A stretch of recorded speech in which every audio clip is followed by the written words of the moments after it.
Live from the Suntech Exhibition and Conference Center in the beautiful city of Singapore, where we love a bit of Dota 2. Welcome back to the Singtel PvP Esports Championship, and it is Dota 2 time, ladies and gentlemen. Are you ready for some Dota 2? So far today, we've had a lot of fun with Arena of Valor. We know one of our finalists. Congratulations again to them. We'll come back to that first thing tomorrow morning and round out our Arena of Valor competition, crowning our champion and winning the lion's share of our $100,000 prize pool. But it is Dota 2 semi-finals now for the rest of today. 2 best of 3s await us to see who will make it through to our grand final, which will be here tomorrow.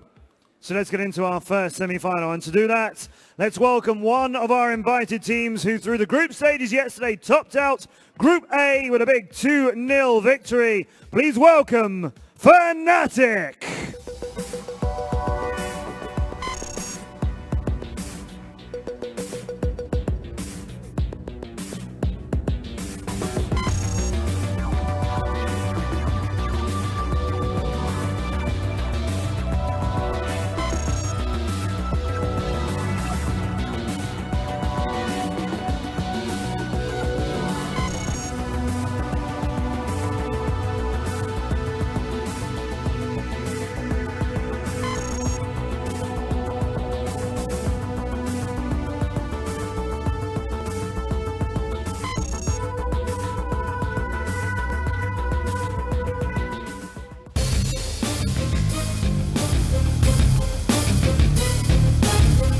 First semi-finalists are Fnatic!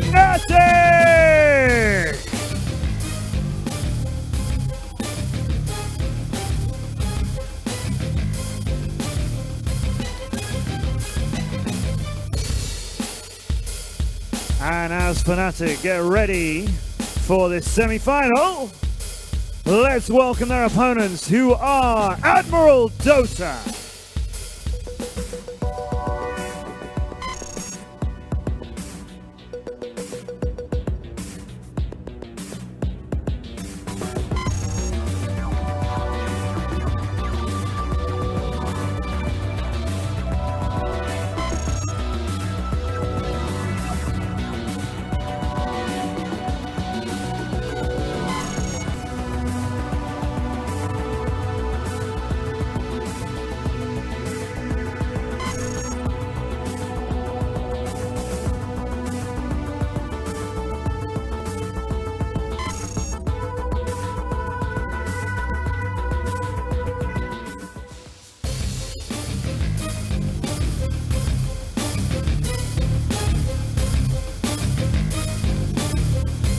Ladies and gentlemen, our other semi-finalists in our first game today, Admiral Dota.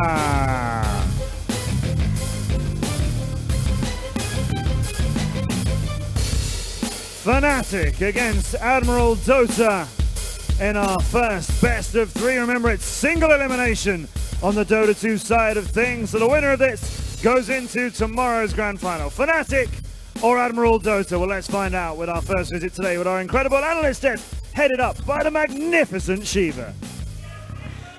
Thank you so much, Matt. That is a very great introduction of me and my panel, because I do have a fabulous panel next to me.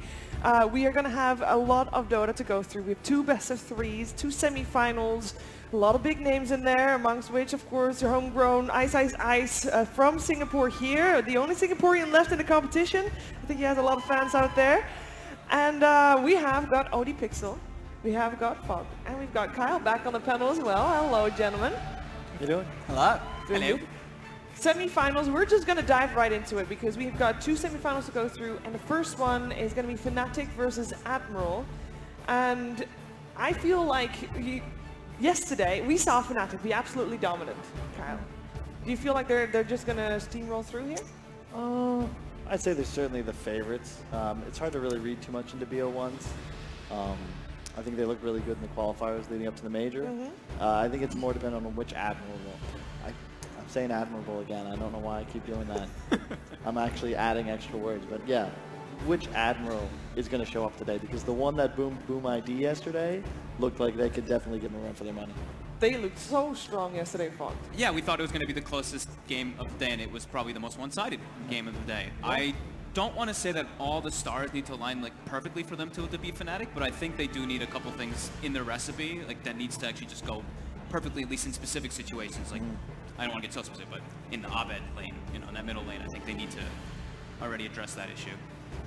Yeah, because I'll be interested to see how they do approach that mid lane matchup, because that was one of the weaknesses we saw Admiral have in the game against LGD, where their two side lanes, they went fantastically, and then they had this matchup in the mid lane. Obviously, Allison's Bloodseeker going up against Arme's Morphling. He had a really tough time, and what happened in the other game that we saw from Admiral, obviously against Boom ID, just didn't happen in that one, because they didn't have sort of this Bloodseeker that was able to capitalize on the fact that their enemy's getting low because of the fact that he was so far behind already in that mid matchup. So a lot of eyes on what they do, because obviously in both of the games on the main stage, we've seen them put Bloodseeker mid. Will they try and run sort of a similar strat with the Bloodseeker, two aggressive dual lanes that look to win the side lanes, or have they got something different up their sleeve for Fnatic? Well, over the last couple of days, we have got to know Admiral kind of a little bit, at least in their play. We also got a chance to get to know Admiral a little bit better in the following video. My name is Marvin Salvador Rushton. In-game name is Bumi. Yung training namin is same lang.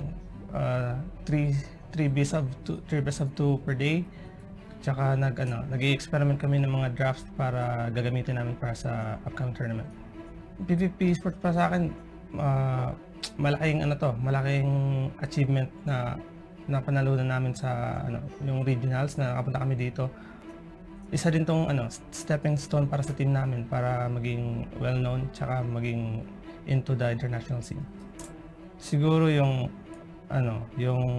Fnatic, LGD tsaka Secret. Siguro mas gusto ko makalaban yung Secret tsaka LGD.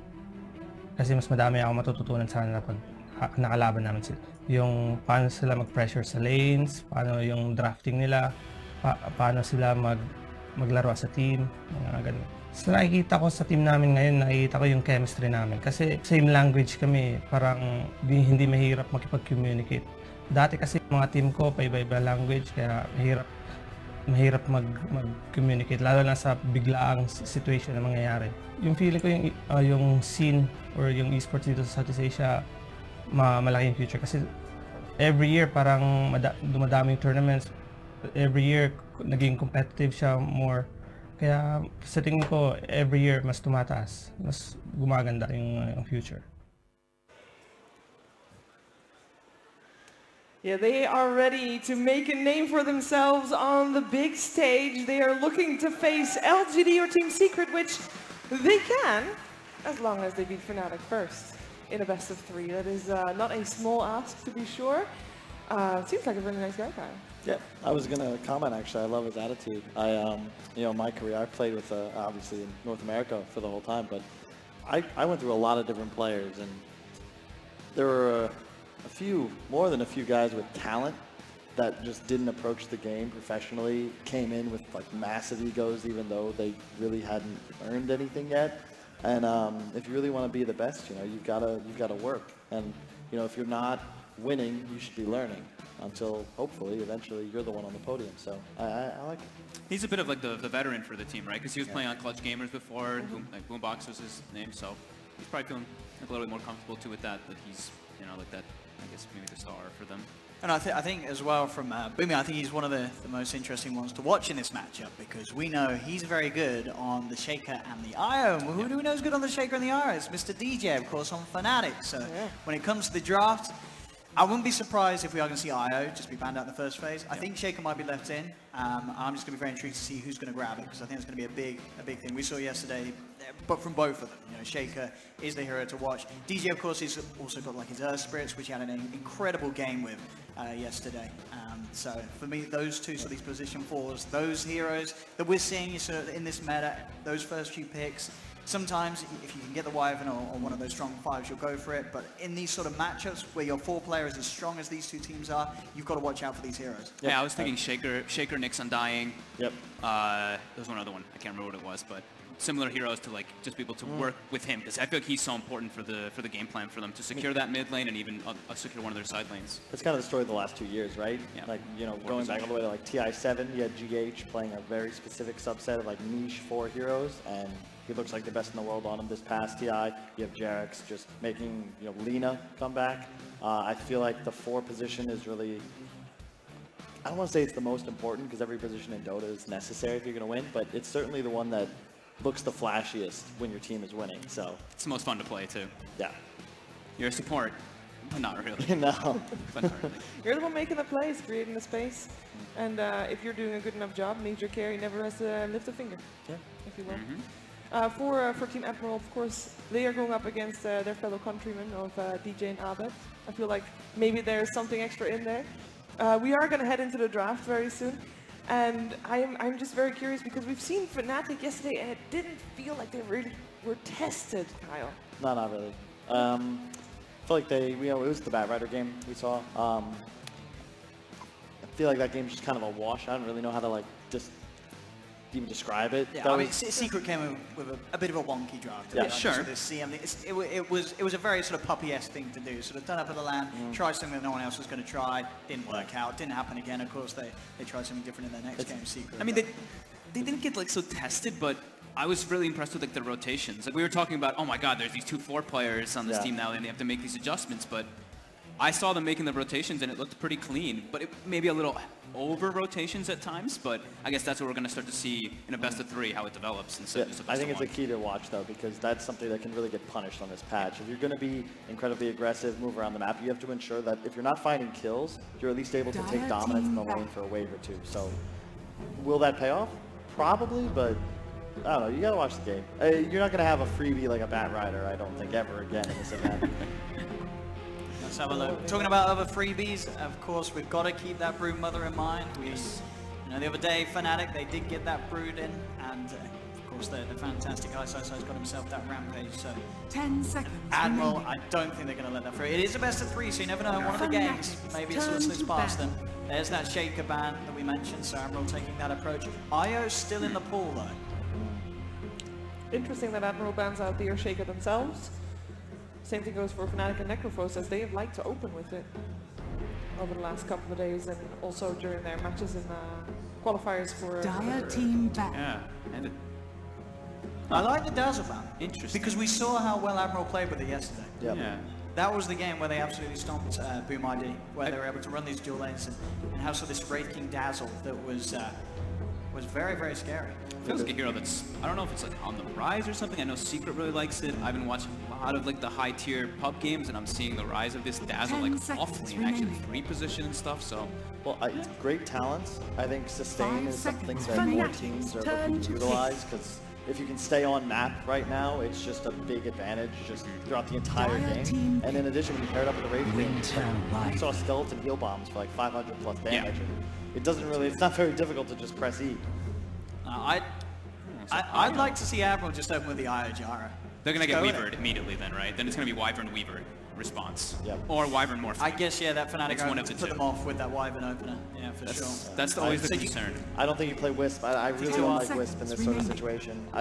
We just talked about how adept Fnatic is at rotating around the map, finding kills all over. You really want to play a defensive support that's going to be reliant on like TP response versus actually being able to make plays independently.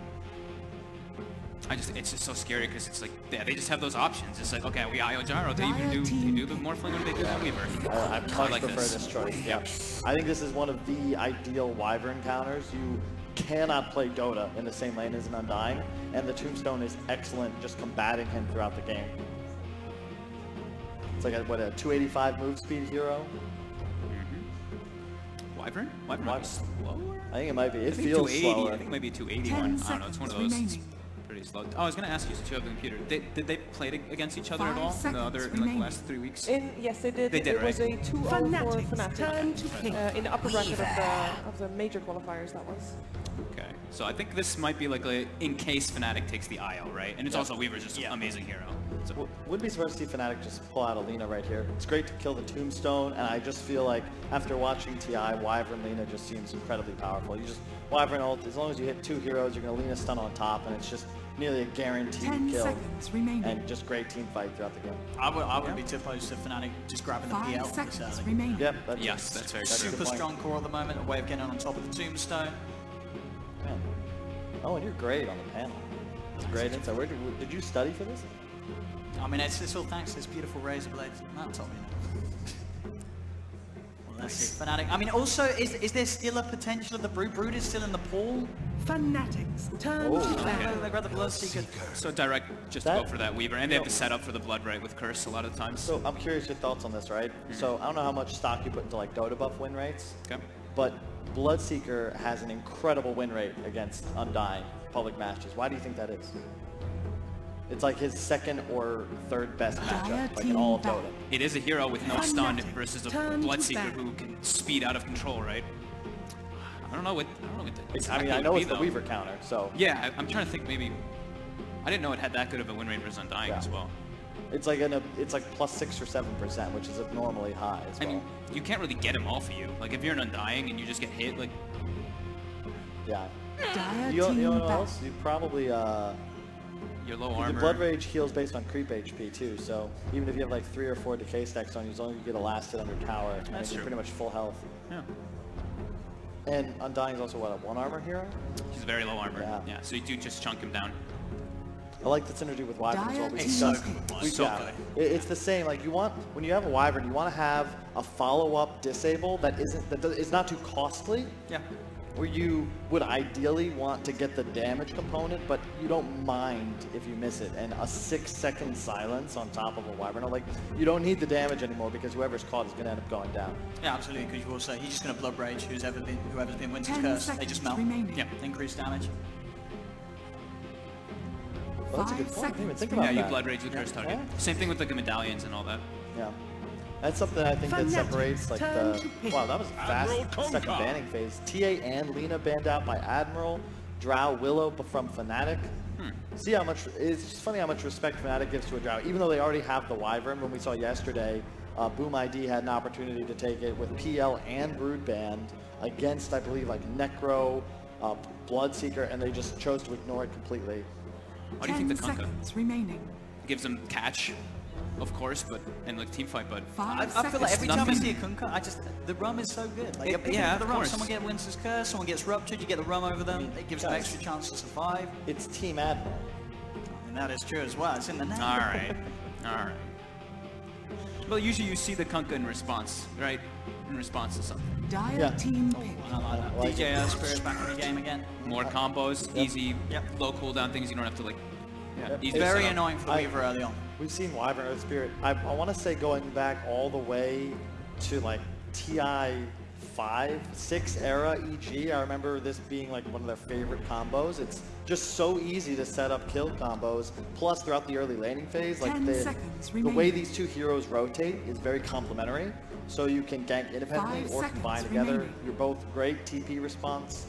And your Spirit Bloodseeker. Yeah, exactly. That was newbie. Yeah. Newbie special, right? Literally their first two Fnatic, Yeah. in all turn 3 to games in the TI 7 upper bracket Upper bracket finals. Yep. They First- love it. That's a... So they have a Pugna's great versus Winter Wyvern though. You can decrepify the curse target. Dire That can help team them. battle. goodness.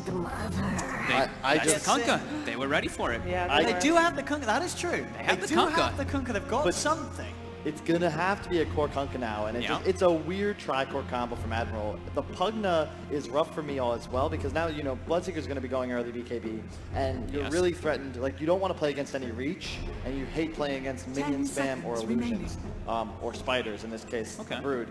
I feel like, 5 you know, if seconds they get on top remaining. of Pugna with any sort of stun from DJ's probably best Earth Spirit in the world, he's just dead. Like, there's no real save on Admiral, and if you take out the Pugna, like, where's the damage gonna come from? Like, over time, if you're fighting in the bugs and the tombstone, I do like that synergy because it's very difficult to get enough attacks off to actually deal with all these hit-based issues, but if Pugna's down, what's left? They at least have Rum, and then they at least have the Soul Rip. Yeah. So that's some type of protection in a way. And their lanes like a Weaver safe lane, like Kunkka mid, and a Pugna off lane with some strong dual lanes. I could see it. I just... And How they do you, got one how more do you deal with the pick, too. BKBs? That is the problem. Yes, for sure. Is there not one pick that could solve all the problems that you just mentioned? Is there a pick? Yeah. I've seen with Fnatic last picks, because that's going to close a few more doors and windows on their draft opportunities. They banned the Storm, again, like recognizing our draft is very susceptible to reach. How about they're also low on disables and control themselves. how about 5 Phoenix seconds For who? remaining. for Admiral? What? I think that is a no. How are they? Look, they already have issues keeping them around the tombstone. Now you want to drop a supernova on it? Fnatic's just going to peace out. They're just gonna peace out, sure. But who hits the egg? But how are they I going to mean, kill you people? just walk away. You just walk don't, away? You don't need to hit the egg. Fanatics turn It's a to long pick. range, Okay, though. yeah, Dire yes. team pick. Retreating is a viable option. Shooting is always an option. But then what's I'm trying to think what the solution would be. What do you want them to grab? It's a support. I mean, theoretically, you could. No. I couldn't. Could they I mean, pick could a they? core and put support Undying support? What about No. could they not just finish with a Nexus assassin? 10 seconds I remaining. just don't think they have Doesn't really. the damage. Like they don't. 5 They need more seconds wave remaining. clear right now because they're all in. This Pugna has to do so much to win this game. Morphin. Okay. We saw that against the Choose Brood the your other day. Hmm. Now it's probably. We were wondering, is this actually a legitimate matchup counter? Like, can Morph lane against Brood? We saw Ame go double Stout Yeah, Shield. he did. We're gonna It see it was- again. It was Arme. But they've Kunkka Undying as their two supports though, right? I like this better than them going for some 5. There was no support that was going to fix the holes in their Okay, draft. that's This fair. gives I them like a that. way to lane against Brood. It's an excellent Bloodseeker counter. It's great against, you have the burst damage to actually take out an Invoker. Like, it gives them a win condition, you know? He can turn into Earth Spirit too, and then it gives him some more control and Yeah. stuff too. Okay. I like it a lot more than the other options. I mean, I I can think agree it was with that. nice that we sort of talked about all the draft, but at the end of the day, this game's over. They let Ice had the Broodmother. There's absolutely no way that Admiral Dota win. This game's over. They've got Abed Invoker too. I mean, that doesn't matter. They have the Broodmother. Admiral let Fnatic play Broodmother. They have lost the game. Kyle, play devil's advocate for a little bit. I'm out of time. Okay, well, that is very promising.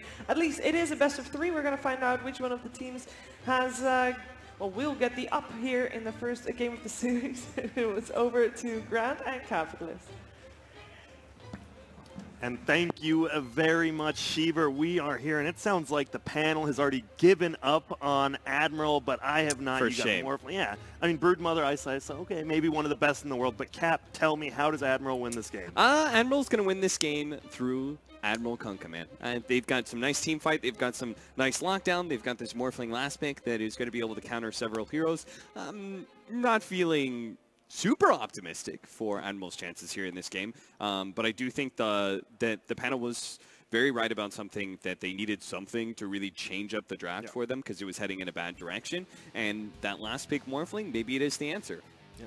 And the biggest thing is, though, like, Ame has probably played that matchup, right? I highly doubt Admiral's played this Morphling versus Brood matchup, right? It seems like super rare. And we're going to see. We'll see if he goes to double Stout Shield we saw from before. We'll see. It'll be very interesting. Obviously, Morphling does a great job level 1, 2, and 3. Should destroy the Brood Mother. But once you get those Spiralings going, it's going to be tough. And it is going to be, that mean Invoker is going to be heading somewhere. Where are they going to send the Invoker? Or do you think this is a fake out from Ice? Could be a fake out. Looks like it might be.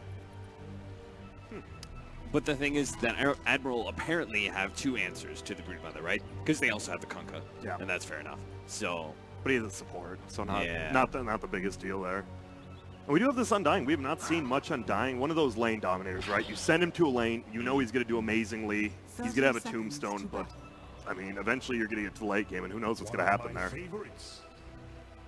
Well, ooh, double decay does fly out. I think that's one of the things you always want to do, and Uncertain Heroes Undying is one of the best ones to do it. Just get really aggressive before the bounty runes even spawn. Start getting those decay stacks early so the enemy doesn't feel comfortable trying to contest for the bounty runes. Yep. Looks like Admiral, they're going for all 4 runes right here, it seems. We're going to look, see what they can do. Ice hiding up there. Will they get them all? Looks like they will give up 1 on the bottom, but... And our Spirit picked up, actually stole the other one as well, so ends up being a 2 for 2 after all that. And it does look like it will be Abed. I was about to say, I just realized Abed Invoker, I think I've seen him play at safe lane once, but there is no way this game he isn't going there. And he's going to be Morphling versus Invoker. Going for the Exort builds, the Quaswex builds, I guess, would be a little difficult for him to get good CS early on against this Morphling, but he's also got a lot of setup for Sunstrike.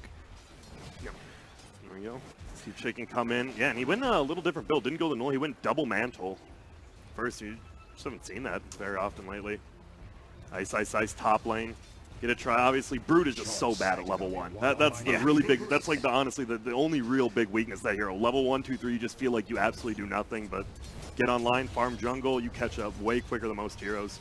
And it seems like these two supports are just kind of doing battle with each other. So they're not actually putting too much pressure on the Broodmother just yet. But they do need to try and chase him out of his lane as soon as possible. You're totally right about that. Look at this, the Weaver He's is just going in. Yeah, he is. He doesn't. Karen, did you see the Weaver actually has double Stout Shield queued up against this young man? That's interesting. I wonder if it was just like a middle thing, you know, Ame was doing it, or is this actually viable on any hero kind of thing? Yeah, and how much is Weaver really going to make use of that? Yeah, because right, like, he's more evading. You're just going to attacks. Shikuchi away from exactly. the spiders oftentimes. Like the really awkward like level 3, level 4 area, I could see him taking a lot of harassment damage, but as he gets the 3rd level and 4th level in Shikuchi, I'm not sure if that's actually going to really be that value for him, but we'll see. What's the bottom lane matchup is going to be the it's going to be where the Bloodseeker seems to be free farming right now. Yeah, his Bloodseeker's just regular, and that hero, right, it's so hard to counter him unless you get someone. It does feel like, you know, just Decay running at him can help, but he's doing a very good job of just keeping the creeps in his favor. Pugna pushing in the lane here. Yeah, Pugna should be able to do pretty well. It seems like they've gotten off to a little bit of rocky start. MP has just secured a lot of CS, but Pugna is probably one of the better harassers in the game. You have the Decrepify to be able to stop him from getting some CS. And as you said, very strong laning support in the Undying. And well, we do watch Allison versus Abed actually pretty even middle, 8-2, 9-5. Bottom, they do get the pull off, and I think that's where the big problem is. It feels like, I think they got 2 pulls off in a row on Radiant. That's why the lane's so far back. And that's huge. I think you've got to block that. I mean, if you win bottom lane, if they can't pull, like you just outright win it. It feels like they didn't block it. Or it looks like he sentried and countered it. And there's a tower. We watch MP, he's just farming, won't get CS. Illusion runes pop. That's a nice play with the Blood Rage, and then he gets the extra harassment damage onto Bocarino. There. He's going to be the double decay.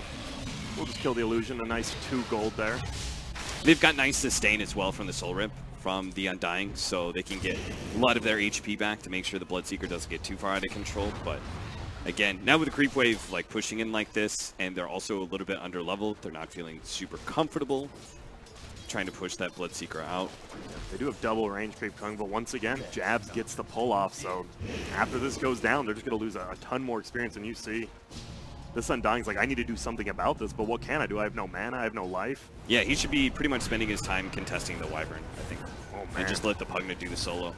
Yeah, look at that Invoke already, the double null going for the phase boots, and there it is. He's going to go down. Undying will get first blood. And that's the problem, is a Bloodseeker. That Undying was just running around with like half HP the entire time. Yeah. It's so hard to do that versus a Bloodseeker. And look at this. Middle lane as well, the Morphling sitting at super low HP. This Bloodseeker might just have a crazy game if they keep this up. Top lane, at least they do manage to bring down Ice Ice's Broodmother before he gets a little bit too big. They've got the lockdown thanks to the Kunkka to be able to make sure that he can't just play in the trees the entire time.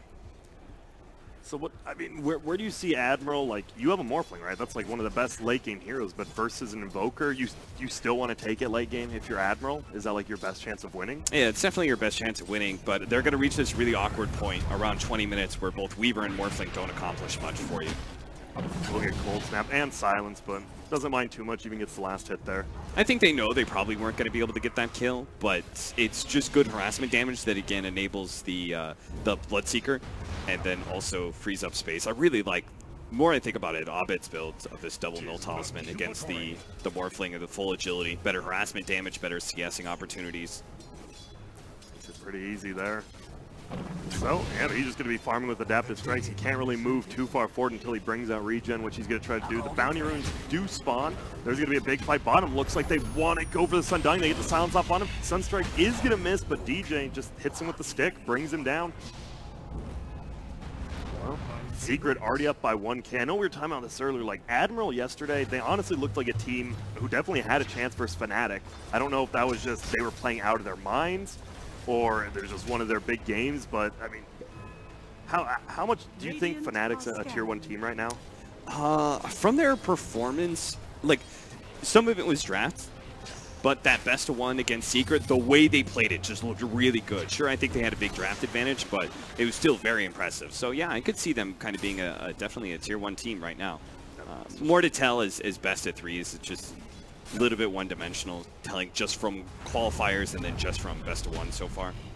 Look at this. Ooh, roll in. He already is morphing the strength, though. But when your morphling's in the jungle trying to farm centaurs, you know he's having a rough time middle. That is actually... A morphling does not want to be farming the jungle. He's not a Terrorblade. No, absolutely not.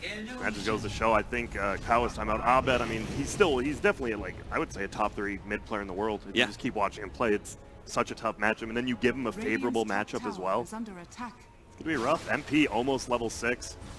Top lane seems to be the best lane for Dire, the only lane really going in their favor. Ice, Ice, Ice, only level 5, almost has died. He's died once, almost died a couple other times. But part of the problem is going to be is that they don't really have a hero that just quickly clears through spiders and can just chill out in the lane the entire time, because this Kunkka is going to be a support. So because of that, they are going to be able to create a lot of space from Fnatic. They're going to use this Bloodseeker, and they are going to be able to get Ice, Ice, Ice back into this game, and he'll start taking over the Dire jungle. Oh, well, MP's looking trouble is ruptured. Just getting right-click. Decay will fly and lead. He's still alive. There we go. Gets the kill. I mean, not the biggest kill, but it clears it out. Now middle, DJ actually getting right-clicked by Allison. Abed won the kill. Won't get it. Is there a possibility we see the old LAN M support Kunkka build where he still goes the armlet, or is that just like phased out completely? Yeah, it's entirely possible. It would definitely be very useful for him to transition into a core, but I'm just not sure how much space and time he's going to be able to have to do that, because the Morphling and the Weaver are not going to be that helpful around 20 minutes. Like, it's going to be him. His lockdown is required for the Pugna and Undying to be successful in team fights, right? He needs to be able to keep the heroes in place for the Tombstone and for the Life Drain to do its work. Here we see Cold Snap is going to flout it after Strike gets the last hit on a creep, but Kunkka's here. He doesn't want to show himself. He probably still wants to try to get a kill on Abed, but it's going to be tough bottom lane. They're to just run at him. Oh my goodness, the damage from MP right now. Does get a nice decrep off, is going to save himself, and in comes the Kunkka. Doesn't quite get any spells off, and MP will just run away. Now, Morphling goes away. DJ, get a look for him. Has a double damage, can definitely get on top of him. He might have to pop the shrine. Probably wanted to wait for his team to come and use it, but DJ happy with what he did, I'm sure. I can't believe, I mean, DJ is just so manly. Just with that double damage rune, willing to fight a Morphling underneath a shrine like that. And now, man, I was saying they were winning top lane. Now Ice, Ice, Ice, a level above the Weaver, and that's because the Kunkka's like, I gotta go help middle. We have a Morphling. This guy needs to get farming because of that. Other lanes are going to farm. Look at, he's going to walk the middle. He still has a double damage silence, plus the stun comes out. He is going to roll. Nice dodge there by Boomy. Will he get away? Yep. Cold Snap won't proc again. And he's actually turning it. But a nice game sense there from Abed. Just backs out. No sun's going to come. But man, MP again kills this Pugna. I have a bad feeling. You have a Broodmother in one lane who can just destroy the jungle. You have a Bloodseeker in the other lane who just destroys the lane. It feels like, where's Admiral going to farm in the next like 5-10 minutes? It's the first 3 levels against a Bloodseeker are so important. You need to be able to basically set the tempo.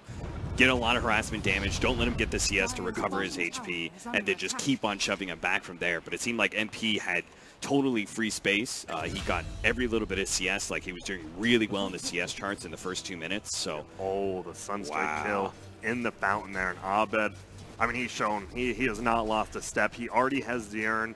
And he's going 3-2-3, so he's not going full Exort. Yeah, so the Exort build just to be able to do well in the laning phase. We were kind of talking about that yesterday, right? Interesting. I mean, they just want that heavy team fight, right? Both teams have pretty damn good team fight. Oh, man, it's going to be a sick Blade Mail game for Bloodseeker. Here we go. They're going to look for Ampere. The blast coming out. A ton of damage being done. One right click. Will the zombie be enough? The zombie's trying to smack him down. The zombies, yes, they will finally bring him down, but now they're turning jabs there as well. Sunstrike is going to hit. Oh, my goodness. He barely survived. X-Mark spot there. Nope. Invoker is here. Gets the right click, and now jabs goes down. Abed actually in a little bit of trouble. I think the Decay actually missed there.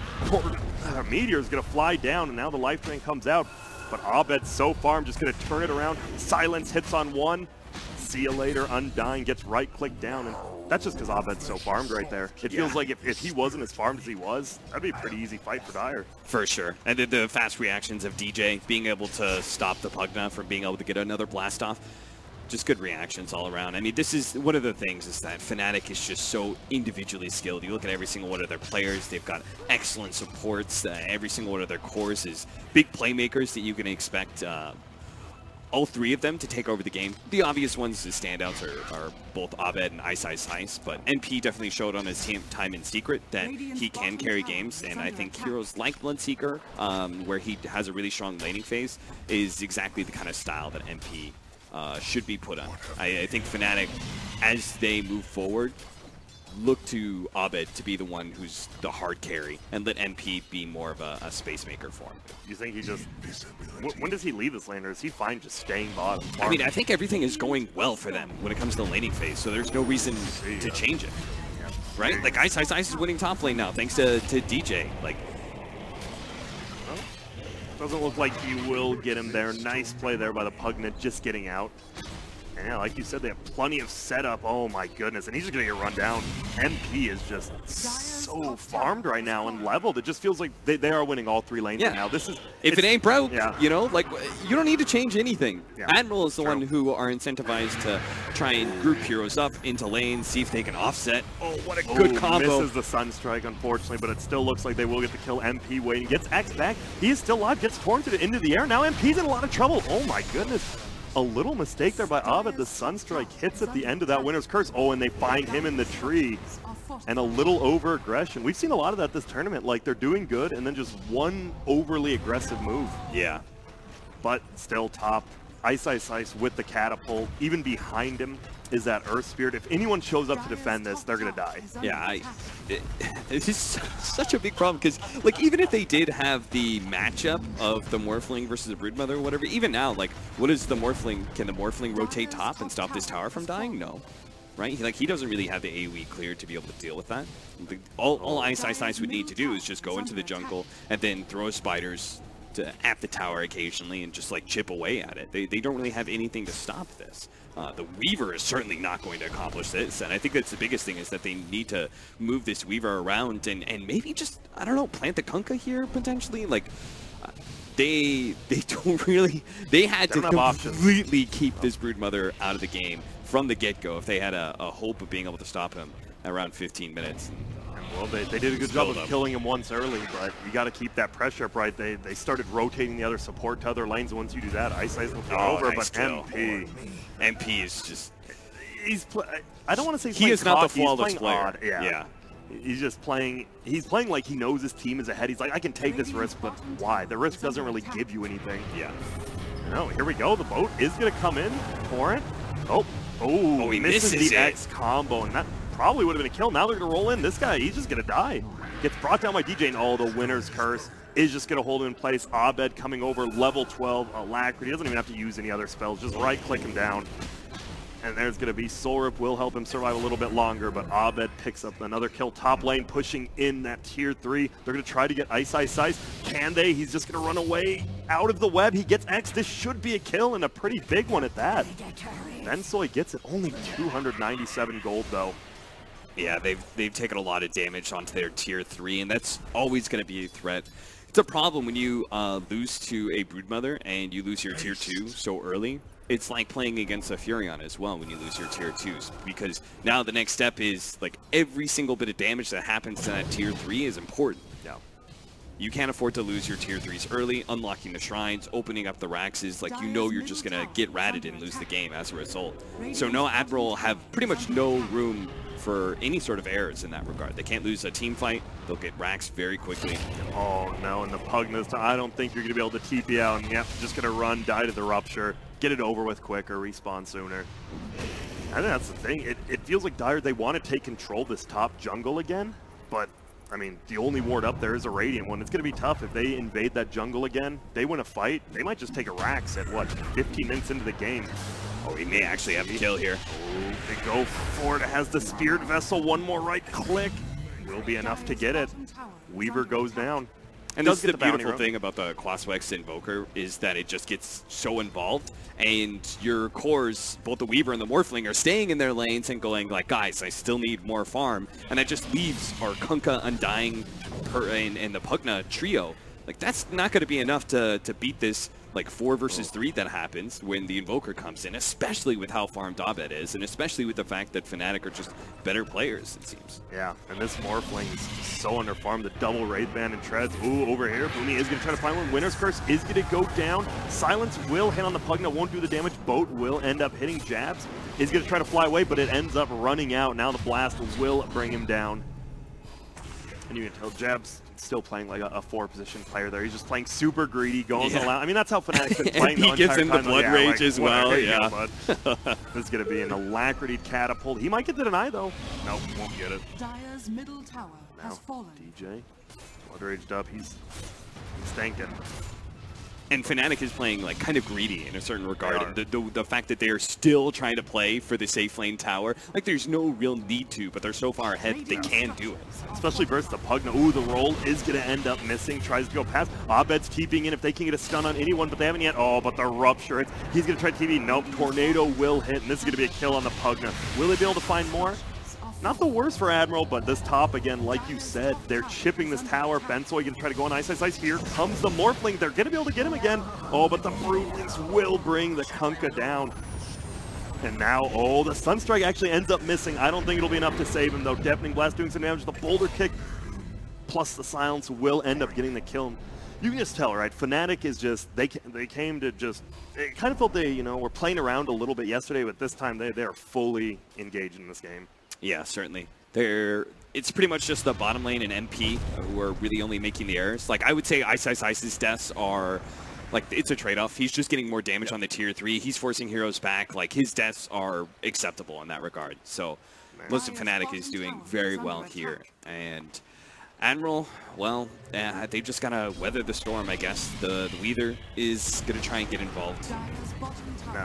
Ooh, we are going to see roll. He is going to get the kick. Gets the Silence. He is going to be decrypted. Silence Flap again. It does. Oh, and the Tornado should be enough to kill him. No, he's still running away. Will go down, though.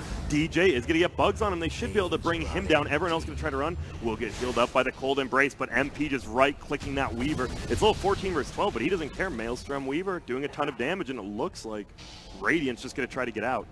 That's the thing. They do have a Brood, so when Admiral does commit 5 heroes, they should do a decent job of like taking that fight. And they've got great team fighters in both the Undying and the Kunkka. It's just a question of whether or not, like, how often can they actually get a 5 versus 4 against Fnatic that's favorable.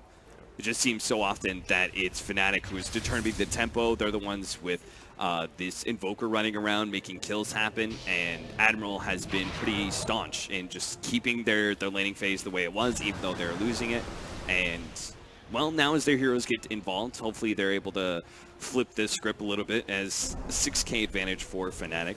We're seeing the big advantage of, this is a combination that we saw at TI7 from both Newbie as well as IG. It was kind of like a Chinese classic, the Earth Spirit and the Bloodseeker. Yeah. The combination, right, the long-range disables with a Rupture, just not allowing these heroes to TP out. We're seeing the Invoker with Tornado, Winter's Curse. There's so many options for Fnatic in long-range catch.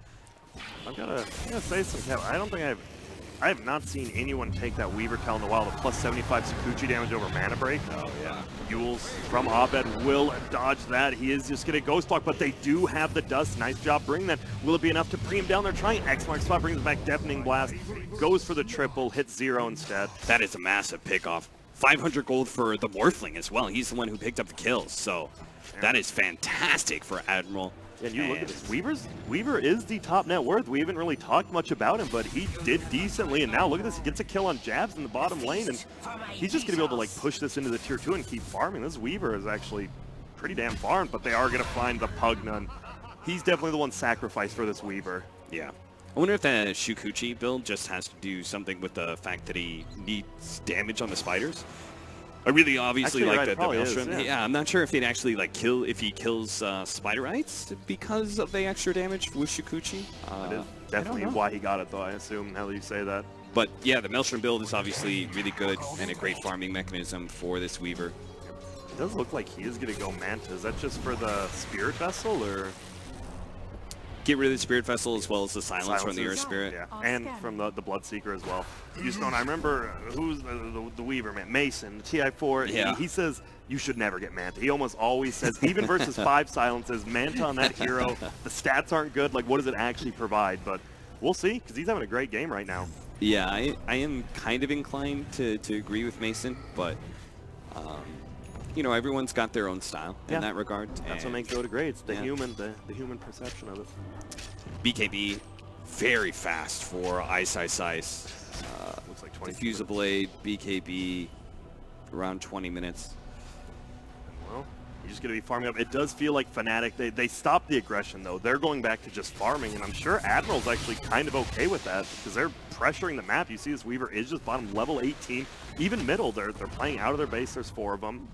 But top lane is getting pushed in by the Invoker right now. I think they know between the Broodmother and the Invoker, them just being able to shove lanes in. Like eventually, Admiral, if they keep grouping up like this, they're either going to get more damage on their tier 3s or they're just going to lose out on the economy battles. So I think Fnatic is trying to incentivize Admiral to split up again, so this Quaswick Invoker that is so much solo kill power, it can once again get the pickoffs that he was doing earlier. Slow down the game a little bit, make Admiral go, wait, this grouping up thing is really working for us, we can split up a little bit more, we can get some more farm, we can be a little bit more greedier, and that's when they snap back into pickoff mode. Yeah. There's the BKB picked up by Brute, so MP has one as well as the Bloodseeker. It feels like when you get these early BKBs, your charges are going to go down pretty quick, but I'm pretty sure they want to end this game in probably the next 10-15 minutes here. They're going to run in, Boomy in a lot of trouble. Here comes the Rum, needs to get on. Will finally Ice chase around. Bensoy actually dies to Abed. They're going to continue right-clicking. Boomy trying to run away. Ice doesn't have a web, or he's not going to use it there. He will, finally will. No, the defusal there will end up getting, does get soul ripped, but won't matter. Spawn Spiderlings hits him up, and this feels like, can you just tier 2 into Roche maybe? Yeah, I mean, I think they could pretty easily do both objectives within 40 seconds. Yeah, they have so much physical damage to lay down. I'm just super surprised they managed to get the kill on the Weaver. Obviously, he doesn't have that defensive item yet. He's choosing to go Manta for his defensive item. So he's a little bit susceptible to that, but he was doing so well not to die before, and unfortunately, that one death, right? Getting picked off opens so much for Fnatic. Yep, he's top net worth, but he's actually going to fall behind 2 heroes here. And oh, the Sunstrike. Oh, my goodness, they get it. The silence not allowing him to morph, and at the last second just gets the kill. Now we're going to move up. Alacrity actually on him. Oh, but the Ancient holds him in place and actually saves his life right there. Now they're going to find this Pugna, though. He is out in no man's land. They don't have any detection, I don't believe, though. MP get a run, though. He's going to be able to, and there's going to be a Rupture up.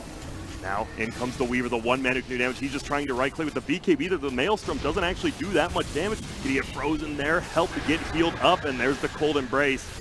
Gonna help attack each other. Sunstrike is gonna fly. Hits onto this Weaver. Jab's trying to. MP just slaughtering the back lines. Can continue to chase. Weaver should get out, and oh no. The Undying, well, we're gonna have another death here. Picked up by MP.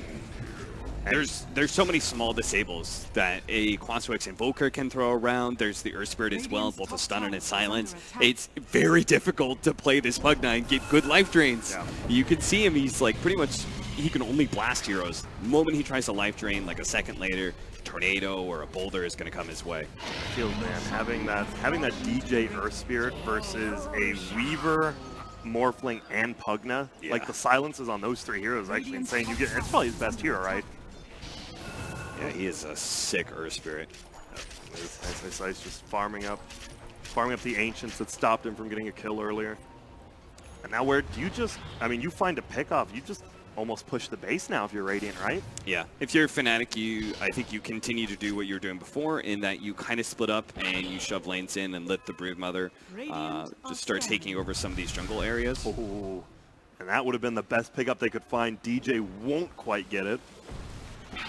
But they're just playing around this triangle, and this is where Dire wants to be. They want to be farming up this triangle. They want to be getting all that gold, but now they're just kicked out of it into the top lane. Abed hits the double tornado. EMP will fall, but won't hit anyone. He'll just kill the bug off. And they're going to actually run back in, but DJ's here now. He's going to roll forward. Yule's into the air. Will dodge it now. Uh-oh, Earth Spirit's in a little bit of trouble. They actually get the bounty rune. Will he go down? No, DJ. It's Glimmer Cape. He's fine. And oh, get a save, Abed. Winner's Curse, and now he's just beating up himself.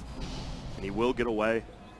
That is part of the problem, right, is that if Admiral really want to be able to push Fnatic out, they basically have to, like, make a smoke play or something, bring the Kunkka along because he is your only real catch, and you need to grab either the Broodmother or the Invoker because those are the two heroes that I think are just causing you so many issues around the map. One is controlling the map really well, and the other one is threatening these individual heroes. The Invoker is getting these pickoffs and such, so they need to try and bring him along to be able to get the right objective kill that opens up the map for them, that allows the Morphling to be able to farm a little bit better. Why do you think they put the Aegis on the Bloodseeker? I think that anyone else? Abed might just feel a little bit unkillable right now, and I don't think it's particularly valuable on the Broodmother. Why not? I mean, if he goes to the back lines, ends up shredding people and dies, well, just comes back and... And MP wants to be the one drawing attention when it comes to team fights, like playing that front line. They're just going to BKB it off, though. Isis doesn't care. He's going to take so much damage. MP already popped the blade mail. A little chaotic there, but nothing ends up happening. +2 swarm attacks to kill. I'll be honest, I mean, they talked about it, right? You have the tombstone plus the bugs. That's a lot of stuff. You're not focusing here, you got to take those off, but I haven't really seen that combination yet at all. And oh, Winter's Curse is just going to fall down here. Sunstrike is going to end up hitting. There's the stun, there's the ulti, and there's the silence, and DJ will pick it up, but Jabs won't make it. Almost Glimmer caped away. Maybe 0.2 more seconds, but a nice kill there by the Weaver, and Weaver's going to push on forward. You know what's cool about this is you see like the 3 cores of Fnatic. They're playing mid and they're playing that bottom lane, right? So it pretty much negates that part of the map. And so naturally, Admiral have to put like a core up to the top lane. They have to shove out top lane as much as possible, try and get some towers or something. But the 2 supports, they have so much catch between the 2 of them. You could just straight up Winter's Curse as a hero tries to push into a tower. You've got this roll in into a stun from the Earth Spirit as well. These sort of setups allow you to rotate in with your cores if necessary. Here in this situation, they're far enough ahead that they literally can just kill cores with supports right now. But even if it wasn't the case and the game was more even, they would be able to still play this exact same way because of the just massive long-range catch that they have between these 2 supports. And right as you say it, the long-range catch there by DJ and Abed. You got tornadoes, you got rolling boulders, and you have a lot of spiders going into this base, as well as an Alacrity Brood. They want to get this tier 3, they do bring it down, and look at that. Oh, the Broodlings versus the Pugna Ward does not feel very good at all. They are going to try to, Rupture will fly on Pugna, so they know he can't really get in range to do anything right now. They want to take this melee, but they won't get it. Undying will pop ulti, scare them all away. Pretty nice 4v5 defense there, honestly, from Admiral, though, not letting him take the racks. Fnatic, there is no need for them to get greedy at this point. They can just take the Shrines. Nothing says that you need to use this Aegis to go for Raxes. You're already kind of ahead of schedule in that regard. First Aegis is usually for tier 3, second Aegis, and Cheese. For game. If you're at this for a lane of game, Rax, yeah. you know, probably the game. If the enemy team's still holding on, maybe you just need that third. Get the refresher shard, but the Weaver going BKB next. So BKB Manta, that's the problem. He was doing a ton of damage. He got that Maelstrom super early, but now he has to go this Manta BKB, and he just loses a ton of damage. It just sucks that he needs all the defensive items, right? He needs BKB against all these silences, and he needs Lincolns against the Rupture. There goes the top shrine, so if they do want to wait for that next Roshan, it'll be a lot easier for the Radiant to take. Looks like Radiant rolled on over, smoked up. Will they find anyone? Glimmer will go up on the hill. Oh, they get the silence up on the Morphling. He is not morphing strength yet. The stun strike will actually end up missing. The Pugna help saves him. The boat will just come down, doesn't do anything, and well, hey, you got a BKB charge from Ice Ice Ice. Honestly, those are getting low on Brood as well, because they got him so early. They are getting lower, and this Morphling, just buy time for him. They're trying.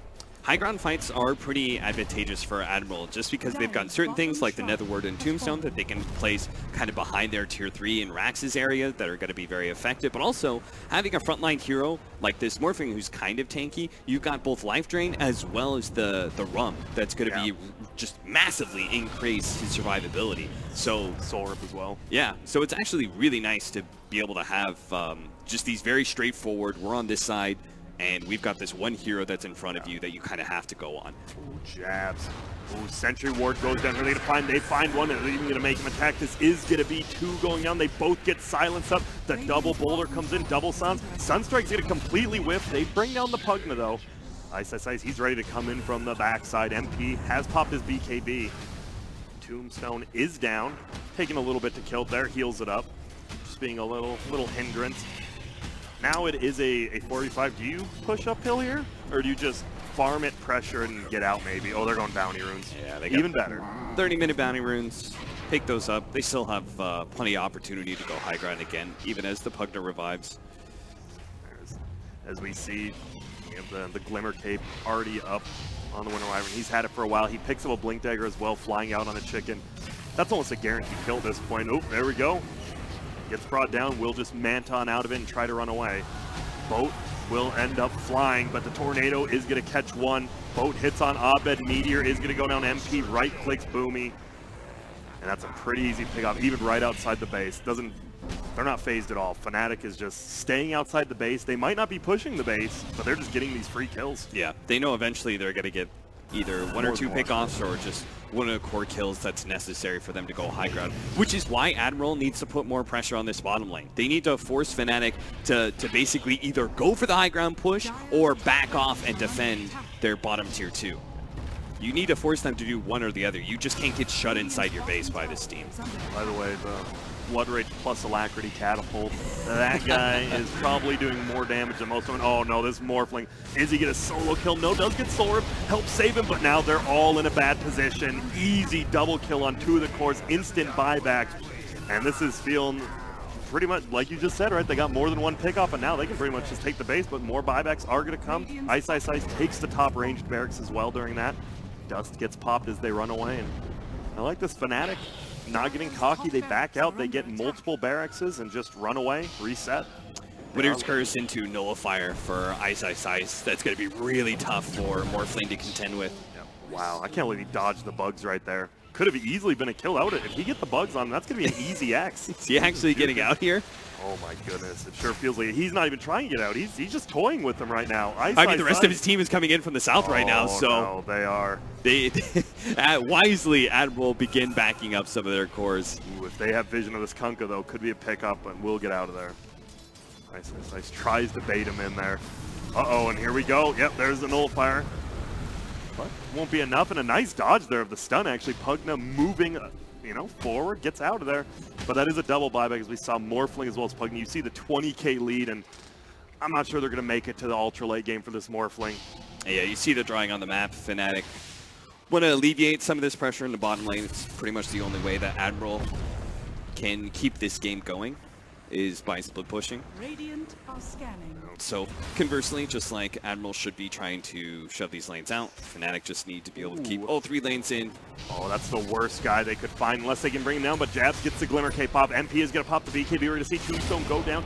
No Winter's Curse yet, and it's just chaos right now in the middle. Is going to be nullified in the middle as the Kunkka does get the ulti. Double Tornado. What's he going to do? Here comes the Cataclysm. MP actually dies. Godlike streak done. Weaver's still alive, trying to run away, and right now Fnatic's only going to find the Undying, it seems like. Weaver moving forward, wants to get more, but Abed, he's dancing on him in the back lines, misses the dust on him, and Abed gets the double. Allison as well, though. DJ gets the kick, it actually misses, but here comes Ice, and oh no, the silence is up. Alacrity Brood, and see you later. That is a no buyback Morphling. Abed is taking a ton of damage going out from this Weaver, but it's not enough. He doesn't have buyback as well, and I have a feeling if this guy goes down right here, our boy Kunkka, it might just be game. We might see the G's drop. And just going to kick him back into his team. Abed getting healed. They're toying with him right now. And the triple kill comes out. Only the Undying alive.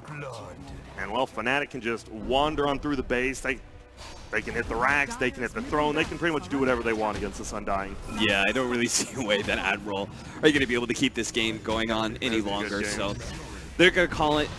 That fight was actually a decent showing from them, but part of the problem is that Abed very smartly, like when he pushed out that bottom lane, he just taps it a little bit, enough for the lane to push forward, and then he immediately starts running back to the rest of his team, because that's at the point that a smart team like Admiral was doing, see a hero at the bottom lane far away, they're going to smoke up and try and take a team fight 4 versus 5. Once Abed got there though, and he's such a fast hero, once he gets there, the team fight changes immediately. It looks kind of good with MP dying, but then Abed, such a massive invoker, such a large impact in the first 20 minutes of the game, is also the one to close it out for Fnatic.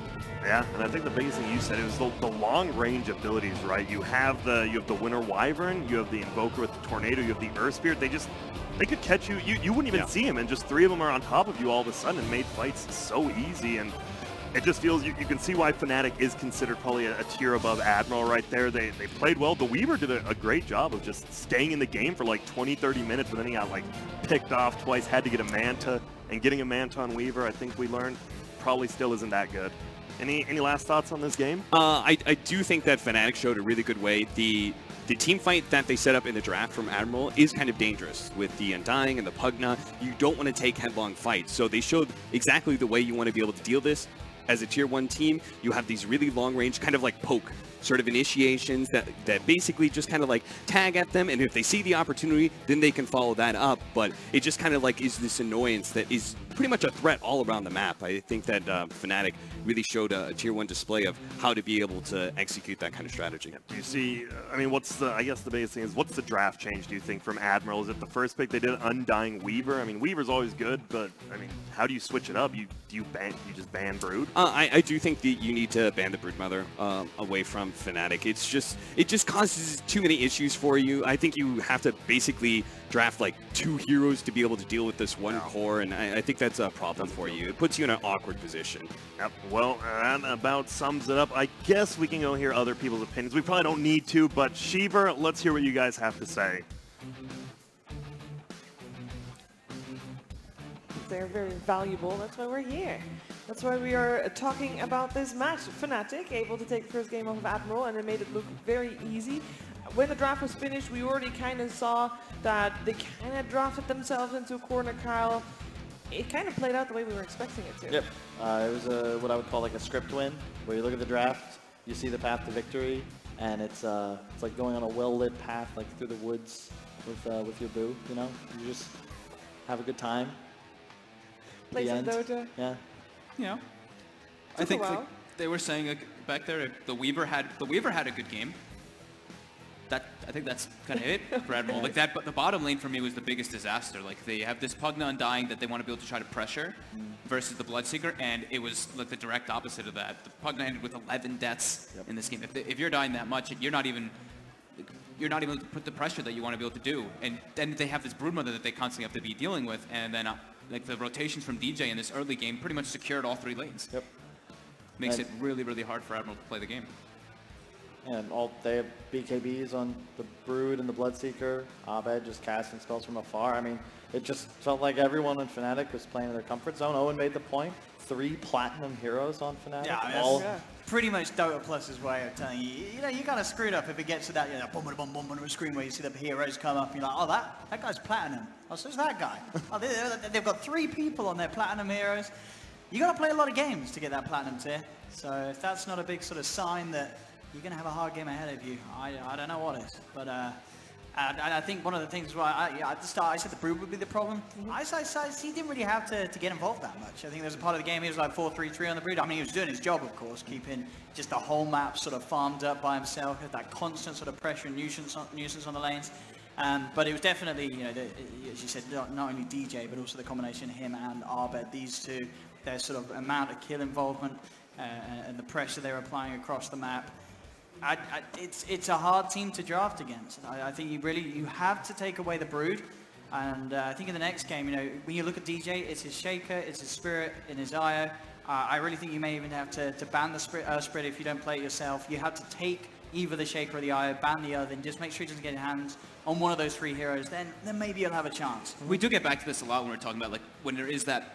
Just a team that has that advantage, right? Just based off their players, based off their experience and everything. And you want to go back to something that is like ease of execution. Yep. I look at these drafts too, and I look at Fnatic's, and theirs is just way easier to play. I look at Admirals, and it's like everything needs to align perfectly. Like Kunkka is everything for them, for all their catch. He needs to be there for all their playmaking. It makes the game really difficult. And I love to see, you know, this is a new team, Fnatic's roster, you know, just a few weeks old, but it already feels like they're more, not disciplined necessarily, but like the way they draft is more streamlined. Like it really feels like they go into these games with a plan, they get what they're looking for, their openers make a lot of sense, the draft itself meshes together quite well, their win conditions are easy. So credit to Dubu, the new coach, of course, for I'm sure helping them develop strategy, because remember, this team has no natural captain. They don't have any captains. They just said, hey, we're going to get these 5 players that are all really good.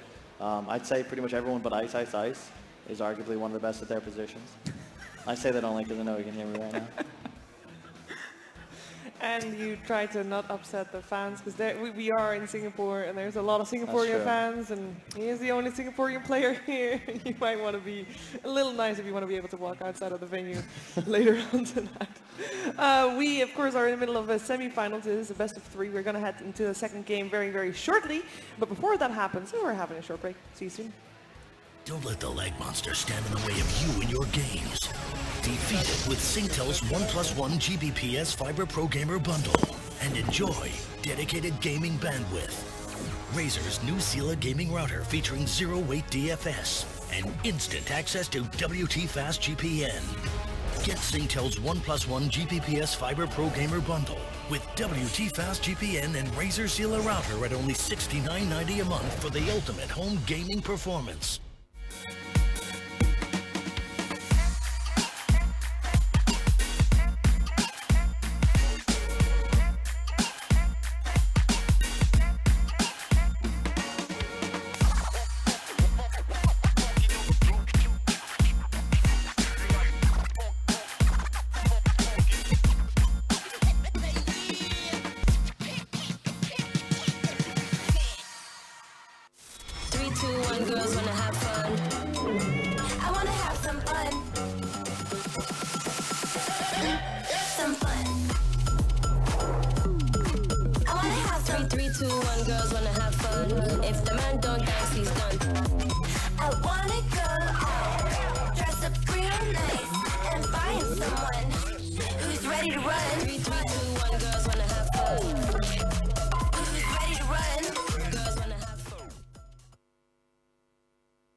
What defines an Aftershock PC?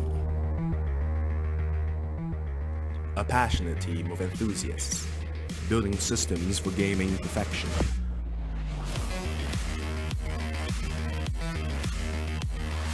We take systems built to your exact requirements. Laptops that push the threshold in both power and portability, all carefully hand-assembled. To create sleek and modern solutions.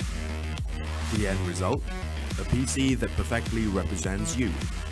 Award-winning performance PCs, customized for you.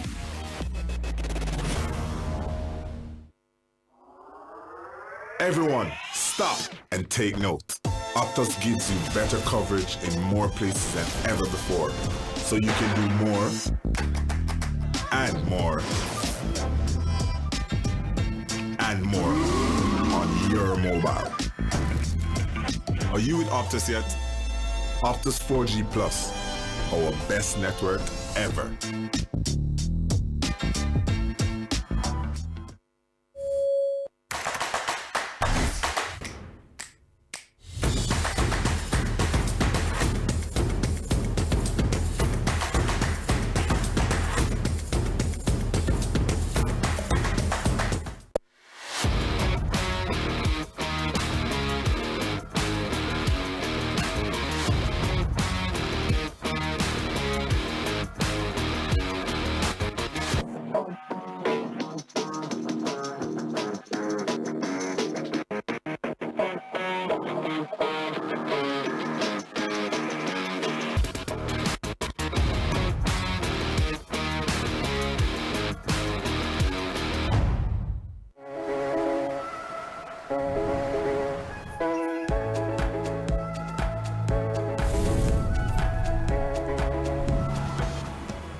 leg monster stand in the way of you and your games? Defeat it with Singtel's 1+1 Gbps Fiber Pro Gamer Bundle and enjoy dedicated gaming bandwidth. Razer's new Zilla gaming router featuring zero-weight DFS and instant access to WT Fast GPN. Get Singtel's 1+1 Gbps Fiber Pro Gamer Bundle with WT Fast GPN and Razer Zilla router at only $69.90 a month for the ultimate home gaming performance.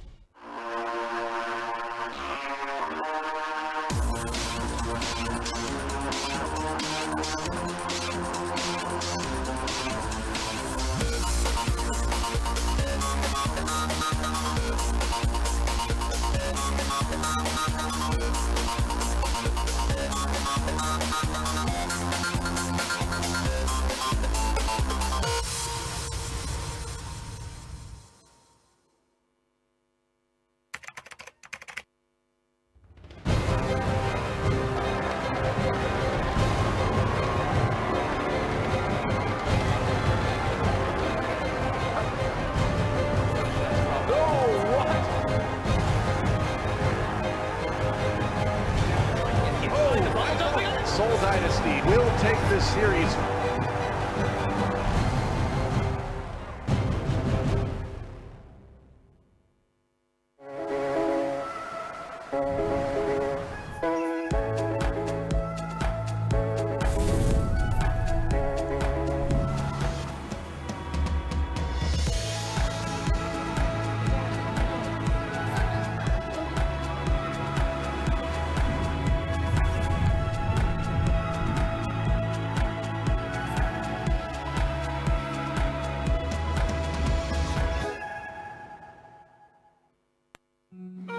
Travel is an opportunity to see the world from a different perspective.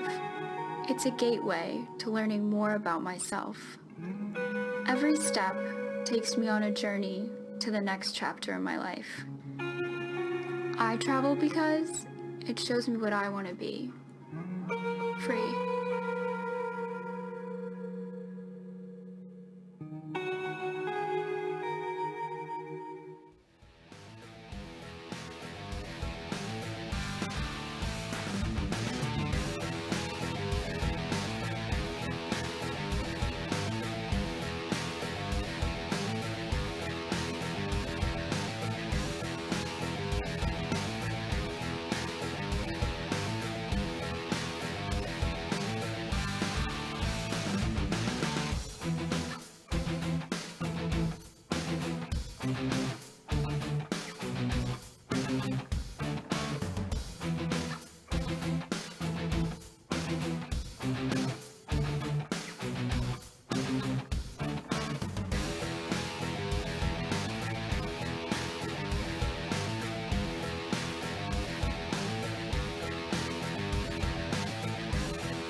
Welcome back to the PvP Esports Championship 2018. We are back live and ready for the second game in a semi-finals. Should get on the way very, very soon, which I believe I'm not audible in the hall right now. I don't hear myself. I can hear you. Yeah, they can hear me. That's all that matters to me, really. Hey, there we are. Hello, welcome back. Good luck also in the future giveaways, because these have been pretty amazing. We've given away laptops that are already awesome. Don't get me wrong, Razor, great. But someone just won a flight from anywhere to anywhere. And that's pretty damn cool, I thought. That's right. I could finally figure out where Timbuktu is. What? You guys never watched The Aristocrats? Aristocats. I did, but yeah. I didn't watch it. Quality Disney flick. I saw it, but I already figured that out, you know, years ago, because there was this thing called the internet. Oh. Yeah. All right. No, we're gonna get back into it. We're here for the Dota 2. We have Fnatic one game up against Team Admiral, and the winner will make it to the grand finals tomorrow, and will also double their prize money. It goes from 20k to 40k. A lot of money on the line here for potentially one Dota game, maybe even two. Oh, and going into the second game, we already said previous game, probably major issue was the draft. That's fixable, surely. Yeah, definitely. I think they will not let Fnatic play the Brood Mother again. Maybe they could play it themselves. I don't know. I don't think they have played it themselves, but if you're going to struggle anyway, I mean, this hero's pretty good. I don't think it's that hard to play. You know, just pick it up yourselves. Just first pick it. Why not? Do something crazy. I want to see them do something crazy, because I think, as we've said many times, that is the way to approach a matchup where you are against a team that, you know, on paper and in terms of results, is a better team than you. You could try and trip them up, throw them something that they're not expecting. I want to see team fight. Team fight. I want to do something sane. Don't give them Broodmother 4th pick. Sure. Yeah. If you're going to give it away, you know, if they want to open with it, that's fine. You know, deal with it. But you can't give somebody, you just can't. It's too good of a hero. I've seen it opened in 3 different regions. Now you're picking heroes that are quite weak and susceptible to Broodmother. To ban Lina and TA, like, it just... Why the Lina especially? Like, yeah. Even the TA, it's like, usually you ban one of those heroes if it's like you have something that you're putting in that lane that you don't want to because you don't want to lane it versus it, but they didn't really have that telltale that we were looking at from what they had already. I want them to go back to what they were playing earlier, like a couple of weeks ago, just heavy team fight. They were opening with Enigma, Earthshaker, Wyvern, these type of heroes. I want them to secure one of those. I actually want them also to just secure traditional 5 hero. That's true. I mean, Fnatic has shown, like, they will occasionally overextend, 5-man, run into the same location, end up getting team wiped. Maybe find a way to punish them doing so. Well, we have seen Fnatic being very strong over the last few days, and we don't know why, but let's find out in what mindset they were before coming into this tournament. Yeah, hi, my name is Daryl, and my nickname is Ice. I'm a player from Fnatic. I guess the PvP event itself means like holiday to us, because right after the international, Valve didn't really give us much of a break, so we just finished our major qualifiers around 2 weeks ago, and this whole month sort of is gonna be a break, which was why we didn't join a lot of events after that, like ESL or some other events. Yeah, I've definitely made a lot of changes to myself after TI. I think during TI in Mineski and even in Faceless, I got really cancerous, like toxic. It wasn't really me, but that was something that I realized, and I made an effort to change it. Like, it's conscious. I guess my motivation for the tournament would be I get to play in Singapore, and I get to go home straight after the event. Like, I can just take a cab back. That's kind of nice.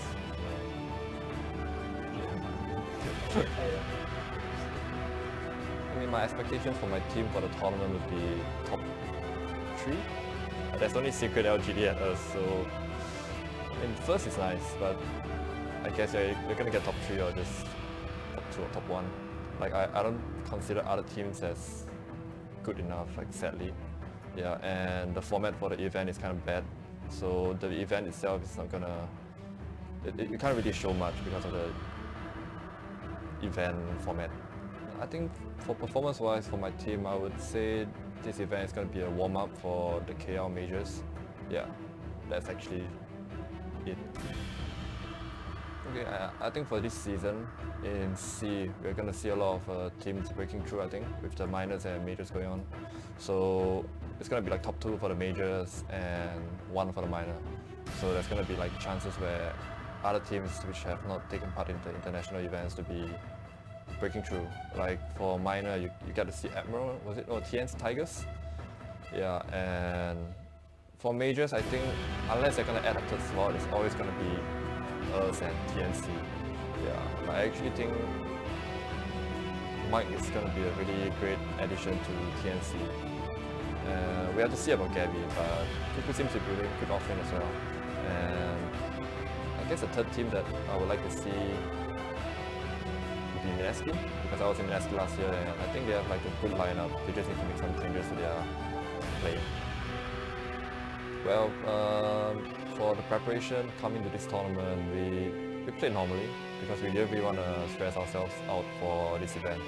And like I said, none of us had a proper break after TI. So we are still taking it slow and trying to get to know each other, like build up the chemistry. Yeah, it's kind of hard to go all in, right after TI because it's like the biggest event and then it's like our first LAN event as a team. So yeah, we are taking it chill.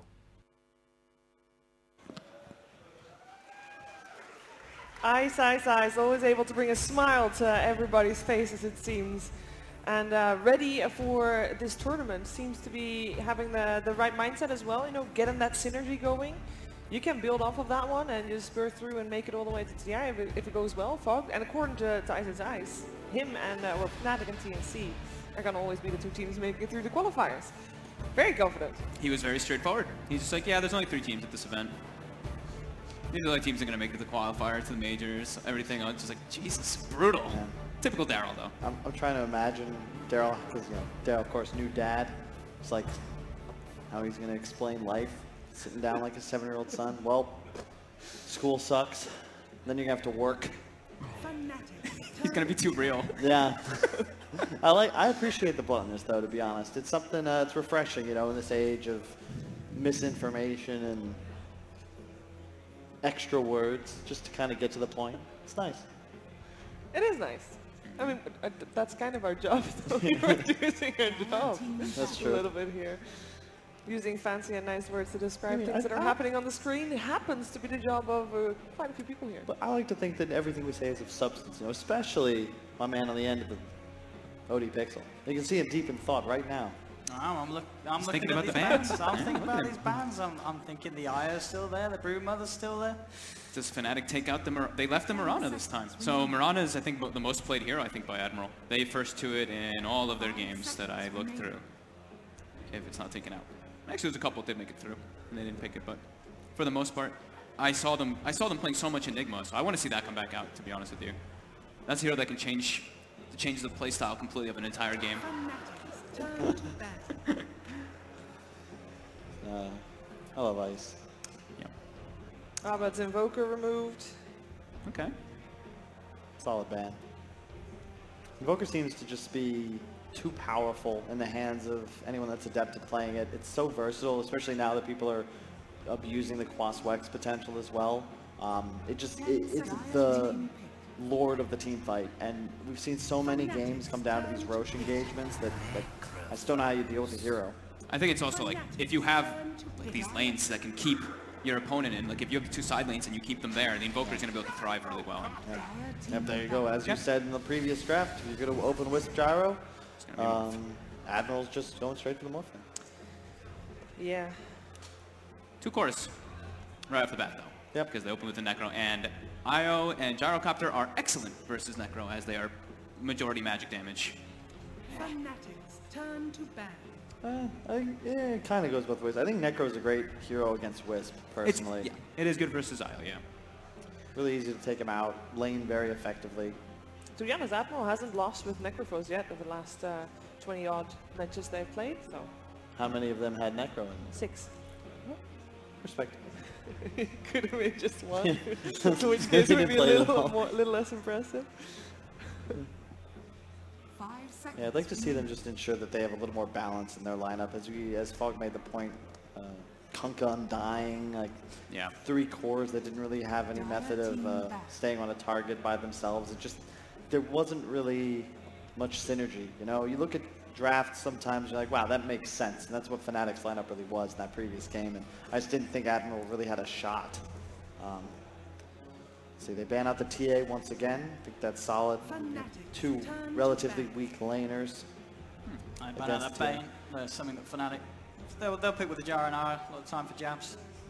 Have the sort of lockdown for the global setup. Over here as the jabs has done in the past with Jara. He does like to go for the line. Could be appealing here as well. A hero that's going to offer that large amount of burst to help deal with heroes like the Necrophos. Okay, I was thinking they just want to, like on Fnatic's, you want your IO to farm like a beast. You want this 5-position hero that needs no items at all, and Bane is like the perfect example of that. Kind of would have liked it for Admiral. Wow, I keep doing it. Did you did it again? I did. Admirable. But Bane's just a great hero against Gyro Wisp, in my opinion. Just, you abuse the laning phase. Amazing versus Gyro. Yeah. When I saw Newbie doing that last year, and it was like Fenrir or whatever, I think it was no, it was FY? I can't remember who it was actually at the time. It was Lana it was like 2 the different first teams one. that were doing it. Yeah, it was 2 different teams that were doing it, whatever. They were just picking Bane pretty much every single game right away versus the Gyrocopter. Just laning phase, you're excellent because you're so tanky, and later stages, Enfeeble versus Gyro is devastating. Especially after the talent. Yeah. Minus 220 damage. Previous game you guys talked about Dazzle. We saw Dazzle being first phase banned. Is not to be seen in this draft so far. Why is that? Well, I mean, I wouldn't mind Admiral just dropping in the Wraith King Dazzle lane. You know, could you not just do that in the safe lane here this game? They're very competent with it. It's something they're very comfortable with. Sort of, you know, having the Wraith King as your position one of those heroes that Jara is going to come to your lane, sure, but by that time you've got Reincarnation. Is he going to be able to kill you twice? Probably not. He's only going to be able to blow you up once with the combo, and by that time, you know, backup's going to be inbound, and you can sort of turn around those early ganks that Jara likes to make against you. Yeah, I definitely like Wraith King against Gyro. It's a natural, you know, whatever you itemize for, we've talked about it yesterday, you know, Armlet, Blade Mail, it doesn't really matter, it's still going to be effective. You blink on top of him, if he ends up killing you, then you just slow him through your death effects, the Reincarnation. Love Blade Mail. Love Blade Mail. Yeah. It just Blade Mail heroes in general against Gyro, right? He can't stop dealing his damage once he casts his spells, and I think Necromorph really benefit from having this tanky, not just initiator, but a hero that can kind of enter the fight first and then stay, throw out stuns, like be the guy that can consistently be like a meat shield for these high damage, squishier ranged heroes. Let's see what they wanted to go. But Fnatic in the past, they have run, they've even put ice on heroes like the Omni Knight. If they want to try something different, could be appealing. There's something to protect the Jara against that massive amounts of magical burst that Admiral had. Morph loves playing versus Omni though. You just turn into the Omni, you repel yourself, and then it's like the I love this pick. This is hard counter. That is hard so counter good. to Necromorphling. It is not picked nearly enough, in my opinion. Before my untimely demise in the pro scene, this was my favorite hero. It still is. The nerf to the Chilling Touch weakens his laning phase just a little bit, but still incredibly powerful. I was gonna ask if you think they would go for Oracle right there. I felt like Oracle would be fantastic versus the AA, and you already have the benefits with your Necro. I think it's, I like the Lich a lot more. You do? You want to abuse the laning phase here and get to a point, like AA's weakness is that if you aren't able to be on the aggressive, your hero is just, it feels terrible to play. Because you just don't get your spells off, you end up dying at the start of a fight, and all you're really going to contribute is a point-blank ultimate.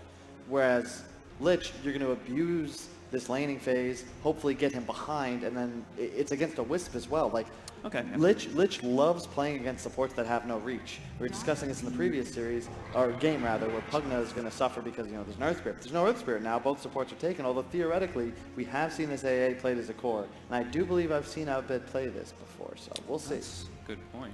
I actually really like a core AA this game. Okay. I was just thinking, yeah, like, it's like, of course, the Oracle versus the AA, but it's also versus Gyro. It's just like there's so much magic damage. Fate's Edict is just You God's know tier, what would be... I can see the Lich. Well, I don't know if we never see this hero pick, but wouldn't this be a really nice game for Admiral to play a Lifestealer? Or is that hero absolutely bad? Because against that lineup... It's good, but I don't think you can get away with it when you have Morph Necro. You already have your damage. You need something that can create space for them in the fight. It's hopefully something that can abuse Lich Armor a little bit. Like, Like you what? need a stun, too. So which heroes are we looking at? I mean, Dazzle is still there in the pool, but it doesn't really offer them the stun. I think you can go with your 4 first.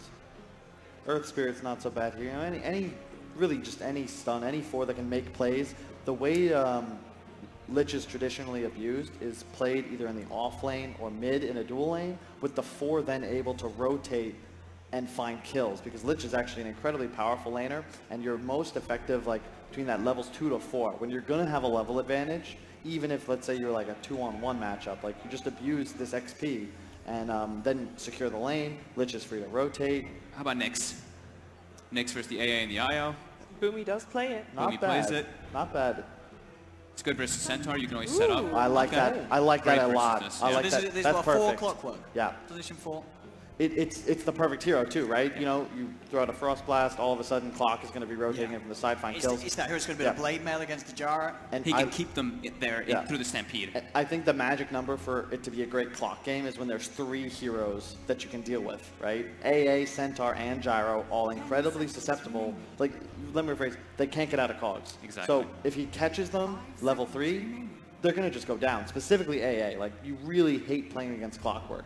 And there's no natural Force Staff buyer on Fnatic either as this game continues, and it also solves that initial issue, which was, okay, you need stuns, you need something that can start fights for you, and also like maintain a positional advantage to set up more for Necro to do their massive amounts of DPS, and Clock's perfect.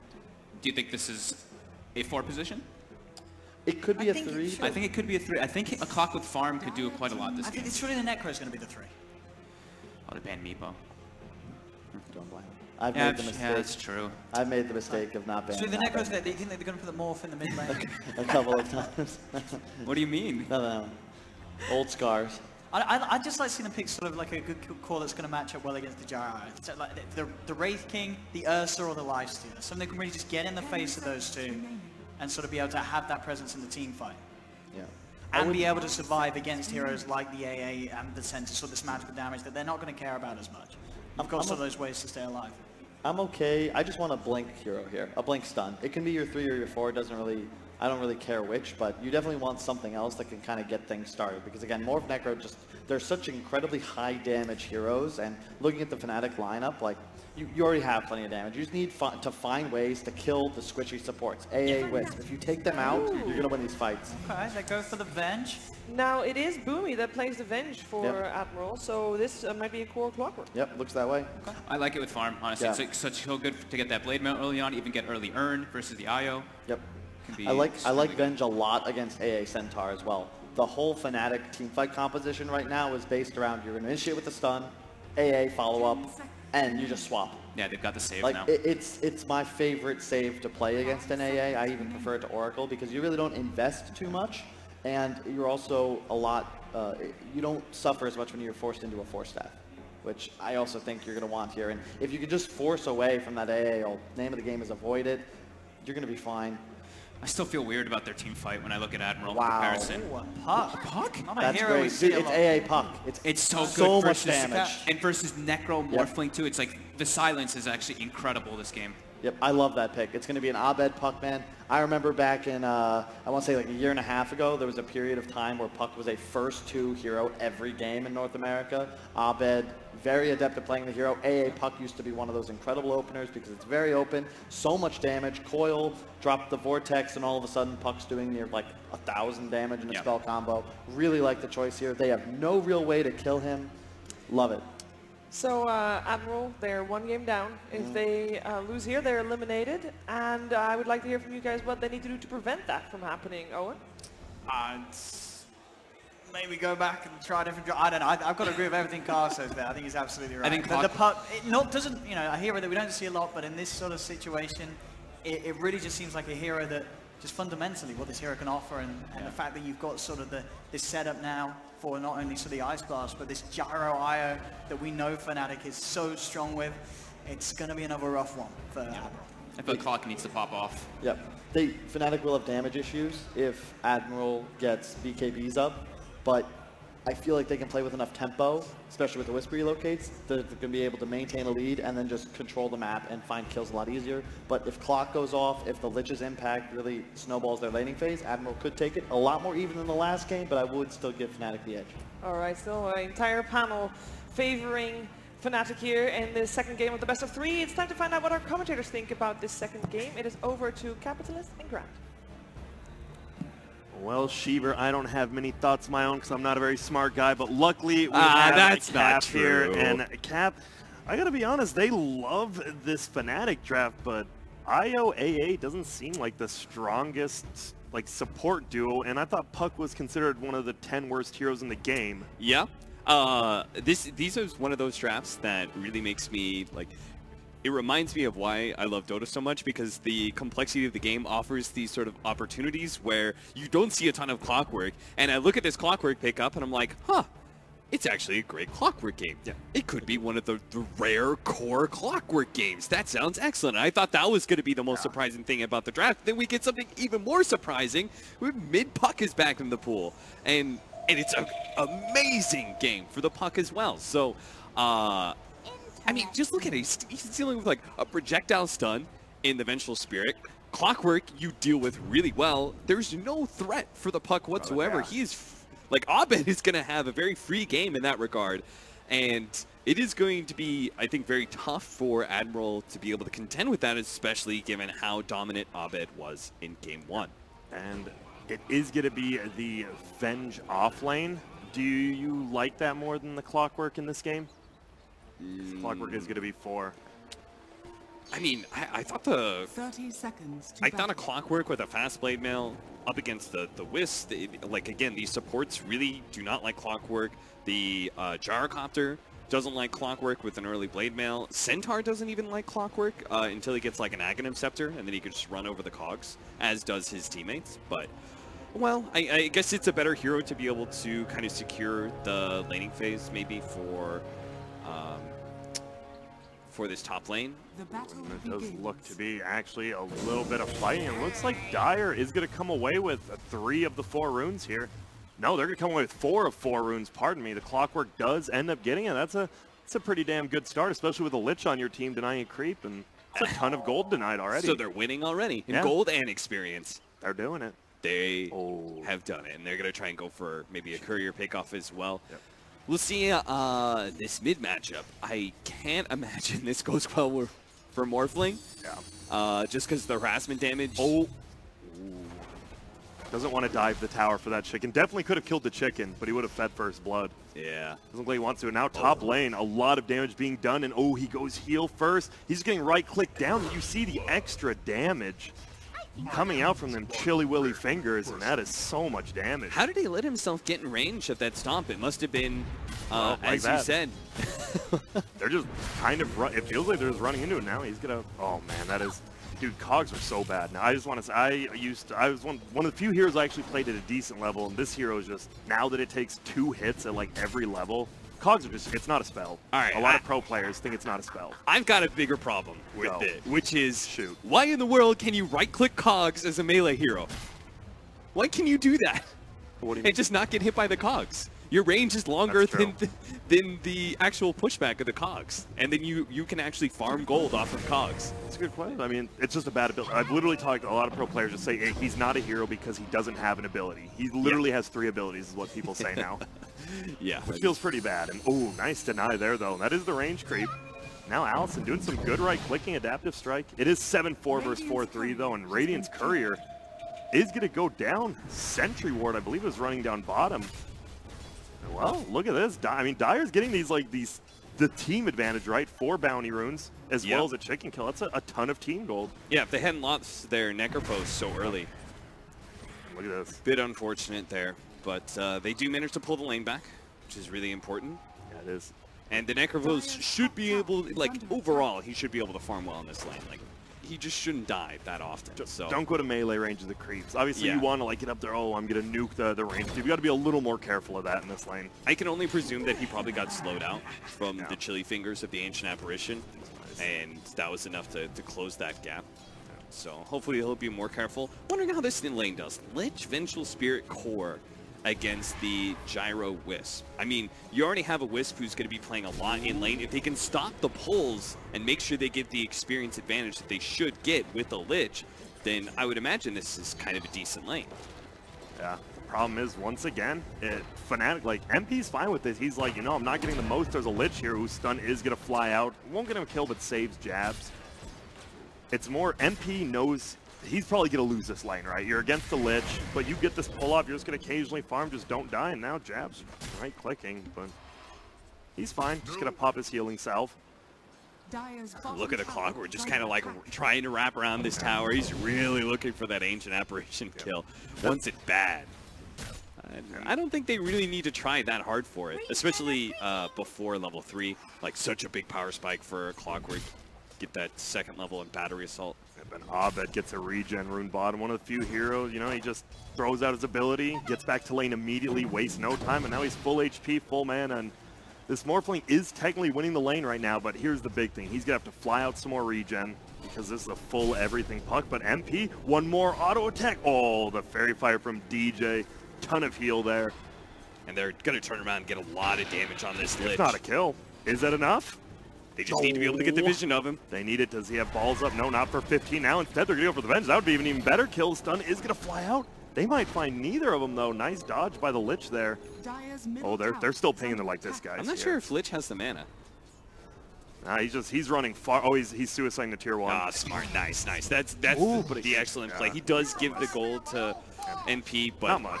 It's still gonna, like, it's still an advantage just to be able to kind of reset the lane, just be able to come back in full health, full mana. I think they want to be able to keep the pressure up in the laning phase. They can't afford for the Lich to be gone for that long. It is a little bit weird suiciding the Lich, but they are going to find jabs here, and this should be a kill. You do see him just Battery Assault and right-click flying from the Necro. That is the one good thing. Clockwork versus AA, probably like his favorite like support versus support matchup. Morphling, I think, went home, TP'd back in, and very even middle though. Still very even in CS, yeah. I thought this was going to be a little bit worse for the Morphling, just because I thought he wouldn't be able to stay on that full agility against the Puck's harassment. Probably one of the better heroes for it, right? The animation's really good, stuff like that. Ooh, the cold feet will freeze. He's going to continue to chase. Is he going to pop the Shrine? He is. I think that's fine. Usually I'm not a big fan of supports doing it, but it's a solo kill. You do not want to give Clockwork an early level 6 in this game. Yeah, and if you're Boomy, you're happy too, right? You forced out the Shrine and he got the rune. Yeah. So it is another 3-for-1 rune actually for Dire. So they're doing a great job of just getting all these runes, keeping the gold in their favor. But we see no one really going ahead right now. No one's just like completely dominating a lane like last game where we just saw it was looking bad. It's very even throughout the board.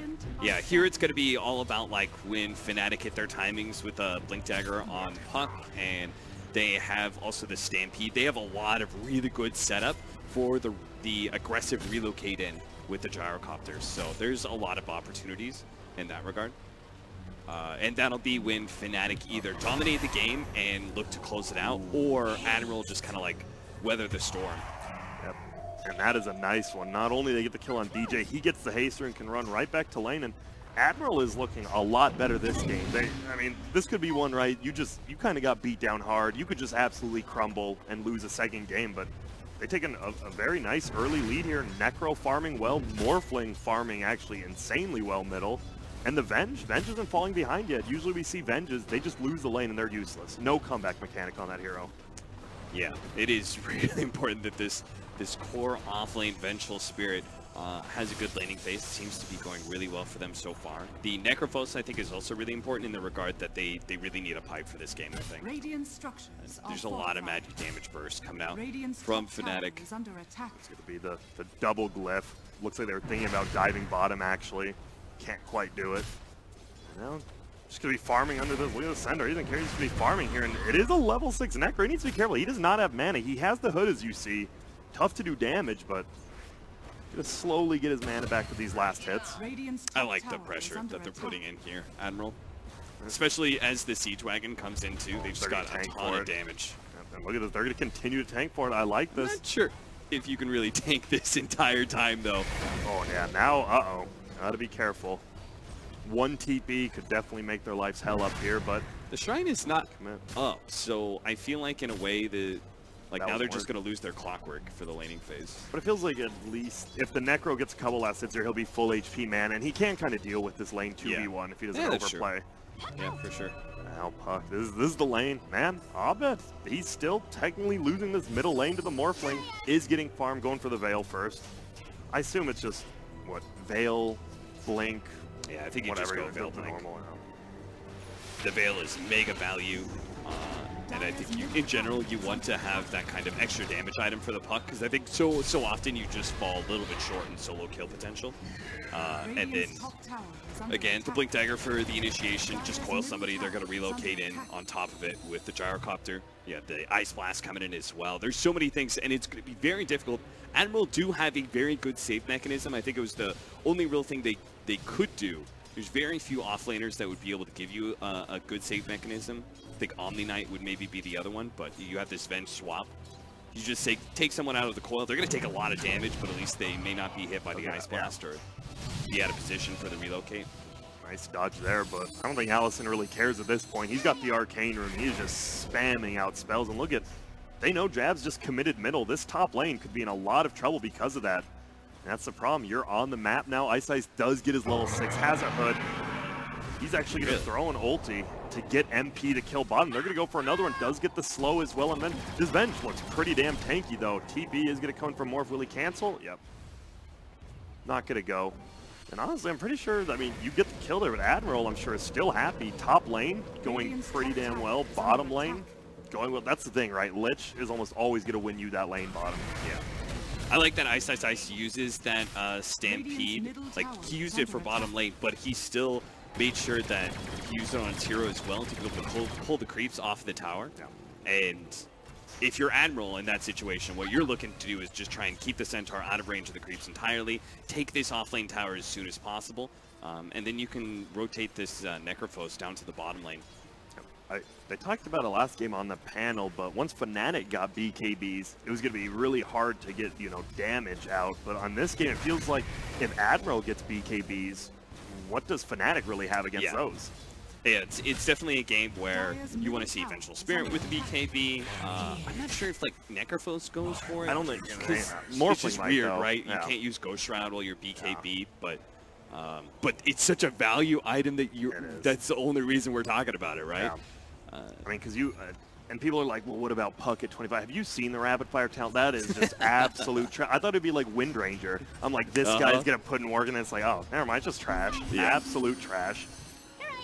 You have to have like so many damage items for it to look just decent. It is actually awful. I never realized how bad it was until I saw it in use. And well, Rocket is going to fly out on the Lich. Slow will come. Centaur is going to ulti for bottom, but it looks like they might get it. Ooh, the Chain Frost goes down. He will make it away. And A Blast going to fly, and this Lich is going to go down. There's the blast, and Abed's down here. The Venge will die to the Coil Snap. That Coil Snap, a ton of damage, obviously, does none when you go right on, but when it breaks, it's a lot. Ice is going to get run down here. That Cold Feet isn't going to proc. He's just going to keep chasing here. Can the Necro... Oh, 5 seconds for the Reaper, but look at that. Ice Vortex slowing them all down. I think he's going to be okay here.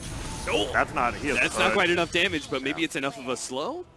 Still not going to catch up. No. That's such a good play, too, thinking about it. Yeah. He just hits the shrine, gets the mana, and then whiffs the hook. Another good play. I think Ice knew that was going to happen. That's what makes him such a good player. He knows the other good play is going to happen. And Allison rotated down through the river, too, to try and catch him. They lose mid-tower as a result. And that's just... Right, you're still up 1,000 on Admiral. They still are up in this game. Necro is going to go middle here, but just clears the creep wave and gets out. Wow. Yeah, that's a costly rotation from the Morphling.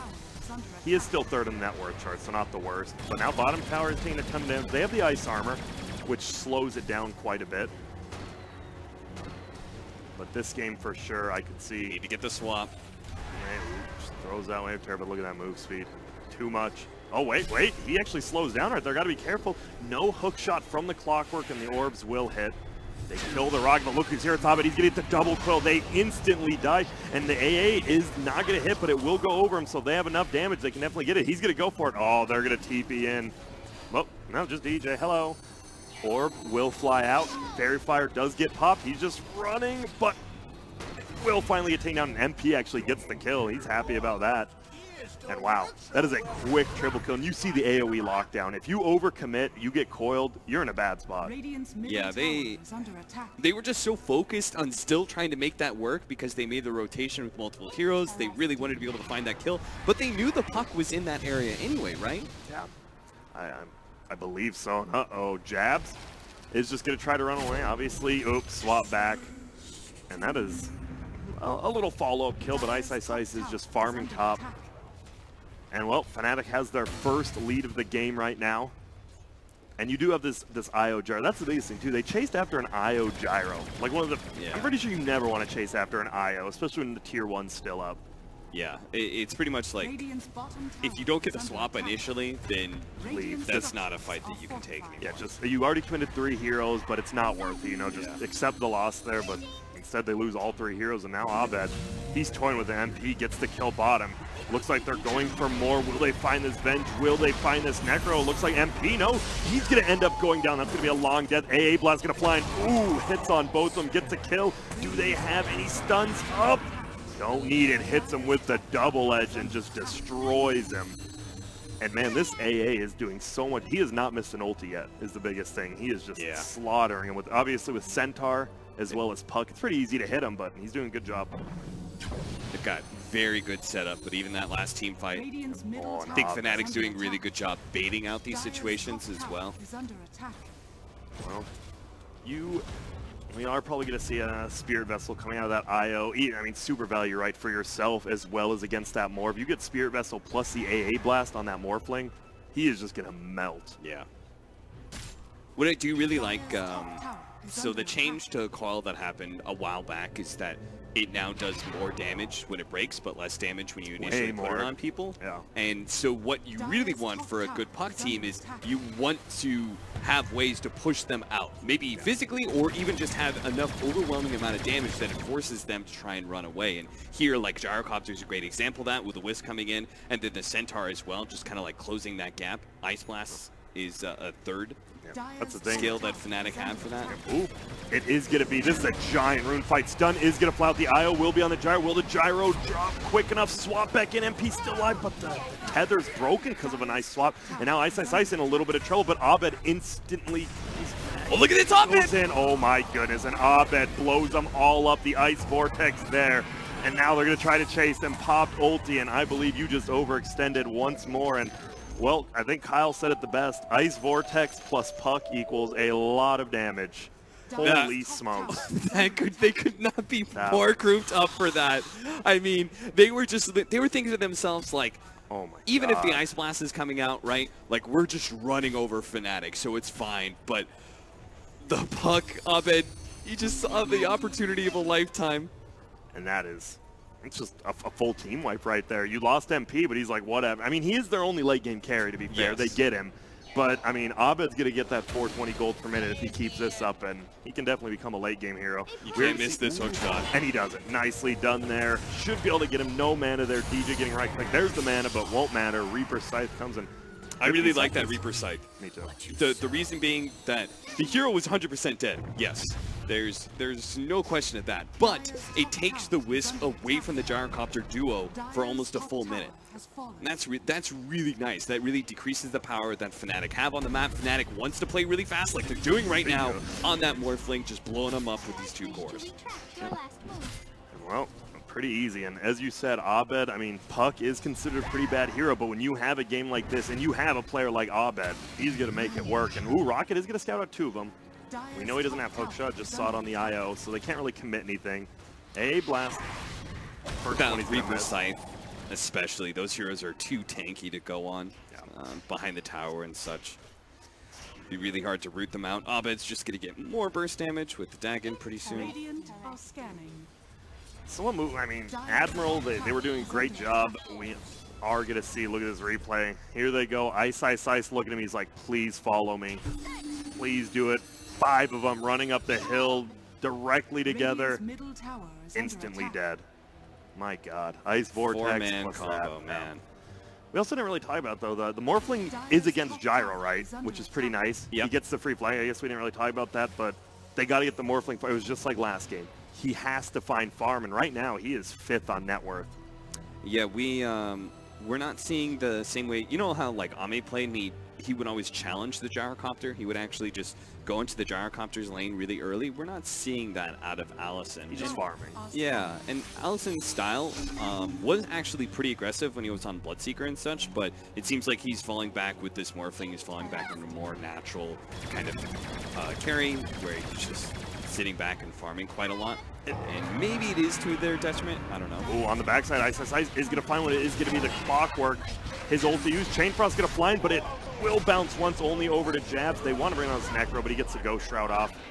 And they're going to back out. Here comes Allison now, wants to join the fight. They ping him out. They know he's here. We'll see if they just want to get back. Do they want to go back in? He gets the stun. There comes the AA blast. Guess what? You're not going to heal yourself, my friend. But that's a full Dagon gone. Courier does die. But he has a Dagon. That is not, well, he will in about 3 minutes. But that is a pretty early Dagon. Yeah, that is. The Is Vengeful that, Spirit. was that Pucks? I assume, yeah. Who else would it be? I hope it's not Centaurs. Yeah, God. he was God. Ice next meta. I'm not sure what Bocarina really does from this point. He's been farming a lot. He wants to go for this, but... And I'm not convinced that Shadowblade actually gives you solo kill potential against any of the cores. So pretty much he can just hunt down supports with this. It'll be really nice if he can get to the back line and catch the Wisp. Which is tough, though, because, right, the Wisp will always be with the Gyro. He can find him on the back. If he kills him quick enough, it could be good, but yeah, DJ is getting items. Jabs is playing the hard 5. Ooh, he gets the Ghost Shroud off again. AA Blast going to fly in. Won't be able to get healed. Reaper Scythe will just slow down MP. That's about it. See you later, Necro. Stun's going to fly out, and this Venge is just locked down in place. Same with the Clockwork. They blow him up. Clockwork, I believe you are in the wrong position. Boomy is going to go down here as well. He's trying to kite around. Gets the hook out. He's going for MP, but won't be able to find him. Abed, unstoppable. 10K net worth for the Puck. His Dagon isn't even on him yet. Dude, oh my god, he doesn't even have like his best item right now, and he's just running over him. Fnatic was already like the fastest team here when it comes to play, and they're just moving around the map. And a lineup like this is obviously going to make them look even better because they're very low cooldown, high mobility, so they are just instantly going to get on top of you. So Admiral really needs to be able to get the right kind of vision to see these rotations ahead of time and play like very reactively in that regard. They have to be able to play behind people, but unfortunately they just don't really have like pretty much any vision on the map right now. It's like a bunch of very defensive vision, but they're not actually scouting the rotations that are occurring. Well, I'm gonna pick up that tome. Abed just running away. That's saying, as you said, that they really have nothing to lock him down unless he stuns out of Shadowblade and there's no quick reaction by Abed. It almost feels like he's never going to die at this point. Yeah. And he's not even going defensive items. All he has is he's got a blank Dagon and a Veil. BKB next for Venge. Look how far forward Jabs is, but they've got some serious rotation coming in behind him. Yeah. Not even a try. Oh my god, he dodges the Wave of Terror, then goes down. Looks like they still will find him. Hits the double Ice Blast, but will die. Nice little juke, but top lane, Ice just pushing in with the catapult. And this is going to be a free tier 2. You see this very often, is that Ice will play really far forward in lane, and they'll have one support on the side of Fnatic play very far forward on the other side. And for teams like tier 2 teams sort of thing, they're going to have a hard time adjusting that, because what they're inevitably going to do is they're going to over-rotate heroes for one of these kills. Yeah, it is. Gyro in a little bit trouble, but the BKB gets popped. He has it nice and early on the backside. Ice is here. Chain Frost just bouncing around to the creeps. The Lich should be the first one to drop. Will MP takes him down. Oh, Venge goes down as well, and that BKB so nice. And ooh, hits it. Do they have a stun? They do. Ice with the blink over. A 3 for 0, and this is starting to get... Oh, he veiled before the coil. I think he would have hit it if he just coiled. Yeah, maybe. And that, even Jabs hits him with the tip. He's like, come on, you're better than that. And now this Clockwork is going to look super sad, because he was already going to be pretty bad versus the Puck. Ice Armor, is it enough to save him? We're going to find out. No Blink Dagger up for 5, and yeah, earns up. He wants the it. Ice is chasing on the side as well. Nah, he's dead. That's just too much. This, I mean, Veil, Veil plus Ice Vortex when it is there. Yeah. Actually, that is... when Kyle said that, I was thinking, I'm like, yeah, it's decent damage, but it's puck. And now I'm like, okay, it's a lot better than decent damage. And Ice Vortex, I think, is kind of an overlooked spell in general, because it was so bad early on. Yeah. But Oh, they find another. And it's going to be a pretty easy kill up on that Morphling. And right now, Fnatic is just smothering him. every single time a core shows up, it's dead. Yeah, look at there. Again, Rocket hits. Ice, gets the stomp, gets the kill. And man, Admiral was winning this from like the 1 to 10 minute mark, and then it was that overextension twice bottom right by the tier 1, and then that 5-man or the 4-man coil Ice Vortex. Wow, and Fnatic, I mean, it's crazy to say, but they honestly, they look right up there with PSG, LGD as the best team here.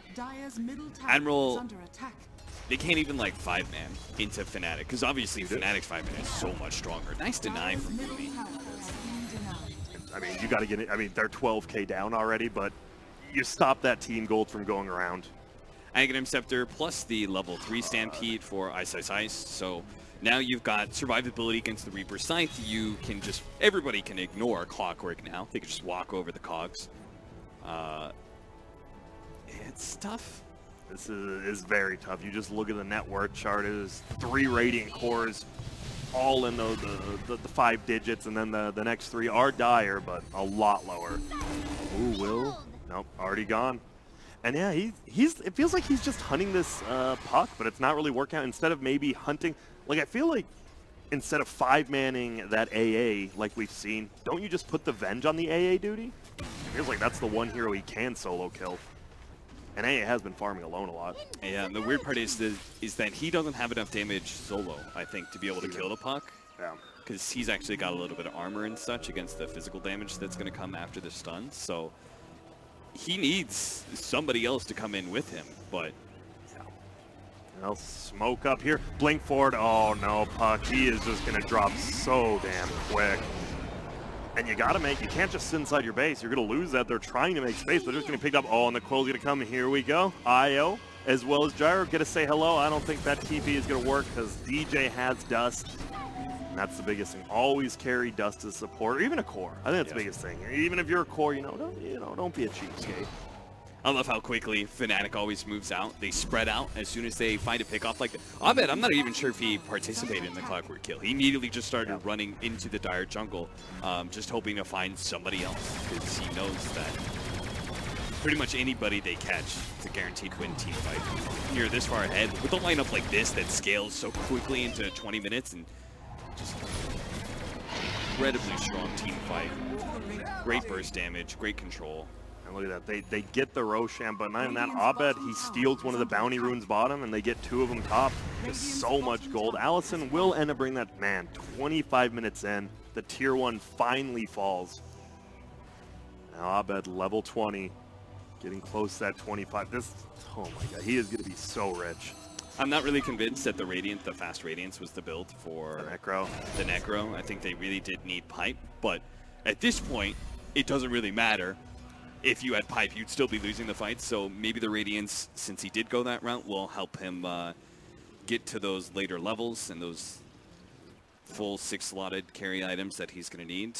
Yeah, going to be tough. It feels like, now they have the Aegis. It looks like they just want to push bottom. You win one team fight, they might just start running over your base again like we saw last game, and they're going to try. They're just going to straight up push. You've got the level 15 talent for the Wisp not now. Again. A blast. Oh, will help. Actually, he might just get himself killed here. He's going to get them both killed. And, well, see you later, Venge. See you later, Clockwork. And, well, possibly see you later on his Necro. Yep, he goes down as well. It is going to be all buybacks except from the Necro. Allison's going to move in. He has the flat cannon doing a ton of damage. A BKB of his own, but no one's dying. Great read by Fnatic, backing up so quickly as they know the Morphling's coming in and hearing the buybacks as well. Yep. That's the only way you're going to lose. Overextend. Yeah, the flat cannon overextension into the Morph is definitely, honestly, the only way you probably lose this game, and they just back out quickly, as you say. Yeah. Well, we see his Venge. Obviously, a Lincoln's on the puck now, so I would say he's near impossible to kill, even more so than before. Gyro getting go Sanjin Yasha next, and 300 double-edge damage, which is just even more increased by the Veil, by the Ice Vortex, which is guaranteed after a stun every time. Or even the Ghost Round from Nekrophos. Man, Fnatic looking so good. 33-8 right now. Abed, he's just like, you know, let's not end the game. Let me get to 25, see what I can do. Ice just keeping the pressure up. And this is what they did last game. They stay near the base, but they don't go in it. They just look for the pickoffs. Someone's going to slip up eventually, and they're going to catch him. I mean, you're both going to farm waves, right? But you have control of the neutrals, so Fnatic are going to be able to continue to stay and grow their gold lead over Admiral. And as you said, eventually a mistake is going to be made. Rocket will scout out 3 of them. Abed just tanking some towers. He doesn't care. Even has this 28-minute raindrop. And well, they're just going to push on in. Obviously, Return helping do damage. Return actually against that ice armor, probably their best damage to towers. Weird to see. Abed, Lincoln's is popped. Do they want to do anything here? Abed's baiting him in. He's trying to see. He wants to bait him in. He's just going to pop out, do a ton of damage. And well, they're going to get this tier 3. It looks like slowly, but they will. Maybe not. They might have to back out with that ice armor, with that glyph. Last creep will go down. Almost feels like you might just deny that tower, but they're going to leave it up for now. Now they're going to finally bring it down. Get the kill. MP's there. They don't have vision, as you see, of most of these heroes. Oh, but they find him. The Clockwork did get spotted in the trees. There comes the ulti from Giant Rocket. Is going to hit up on the Necro. They haven't committed too much because of that flat cannon, but Abed on the backside is killing him. He misses the hook shot. Nice dodge by Abed. MP just chasing heroes down in his gunship. DJ eating a lot of damage, but not as much as this Venge, and now they do find him again. Chainfrost will fly. Will it keep bouncing? No. Reaper Side's not going to do very much versus this Hood, and now frozen in place is the entire team. Good game played, and well, this, I think this was maybe the most dominating performance we saw besides maybe the Admiral Boom ID game, and Fnatic, just honestly, they look really good. I don't know what else to say They about definitely them. do. I think this entire tournament has made Fnatic look really good because they, like every single one of their games has allowed them to be able to play super fast, which seems to be, I think for me, it's the biggest, like, the biggest pro when you look at Fnatic is like, they have a bunch of individual skill, and their laning phase always seems to go well, but their movement around the map, man, they just really understand how to be able to catch the enemy team out of position, when to be able to like aggressively smoke up and push into jungle. But hey, Admiral, they do get 4th in this tournament. Yeah. They beat, you know, Boom ID, who beat him in group stage. You know, maybe it looked like, oh, we're not even going to make the bracket, but they do win. They end up playing today, but man, Fnatic just plays too well. Abed's puck middle. Just turns out you still can't give him that hero, even though it's one of the worst heroes in Dota, Cap. You can't give Abed a lot of heroes, apparently. That's true. But yeah, shout out to Admiral.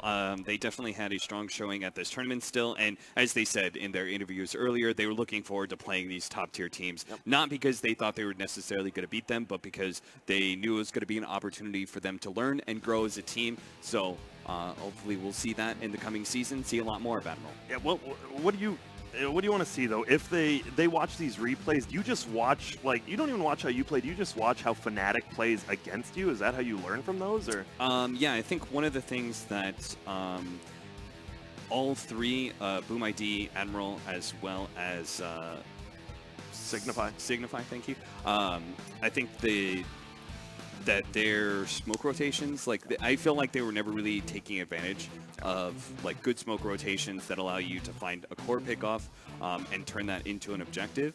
Part of that, I'm not entirely sure, but part of that could be a lack of vision, or not being able to get aggressive enough vision to know where the opportunities are to be able to get those smokes in the first place. I always felt like that was something that Fnatic and LGD were doing a lot better than the other teams here. Yep, that makes sense, but we are going to quickly throw it back over to Sheever, and we're going to see what the panel has to say about the shellacking. Thank you indeed, Grand and Capitalist, and that was a quick 2-0. Fnatic was able to very dominantly show Admiral to the door, because that's where they're heading, because there's no second chances. This is a single elimination. They're out. Let's talk a little bit more in depth about this second game, because Kyle, you said this game was going to be more even than the first one. You lied. It was. Was it? I think so. Not according to our commentators. You got a solid 8 minutes of a close game, and then there was, I think, let's be real, they got AA pucked.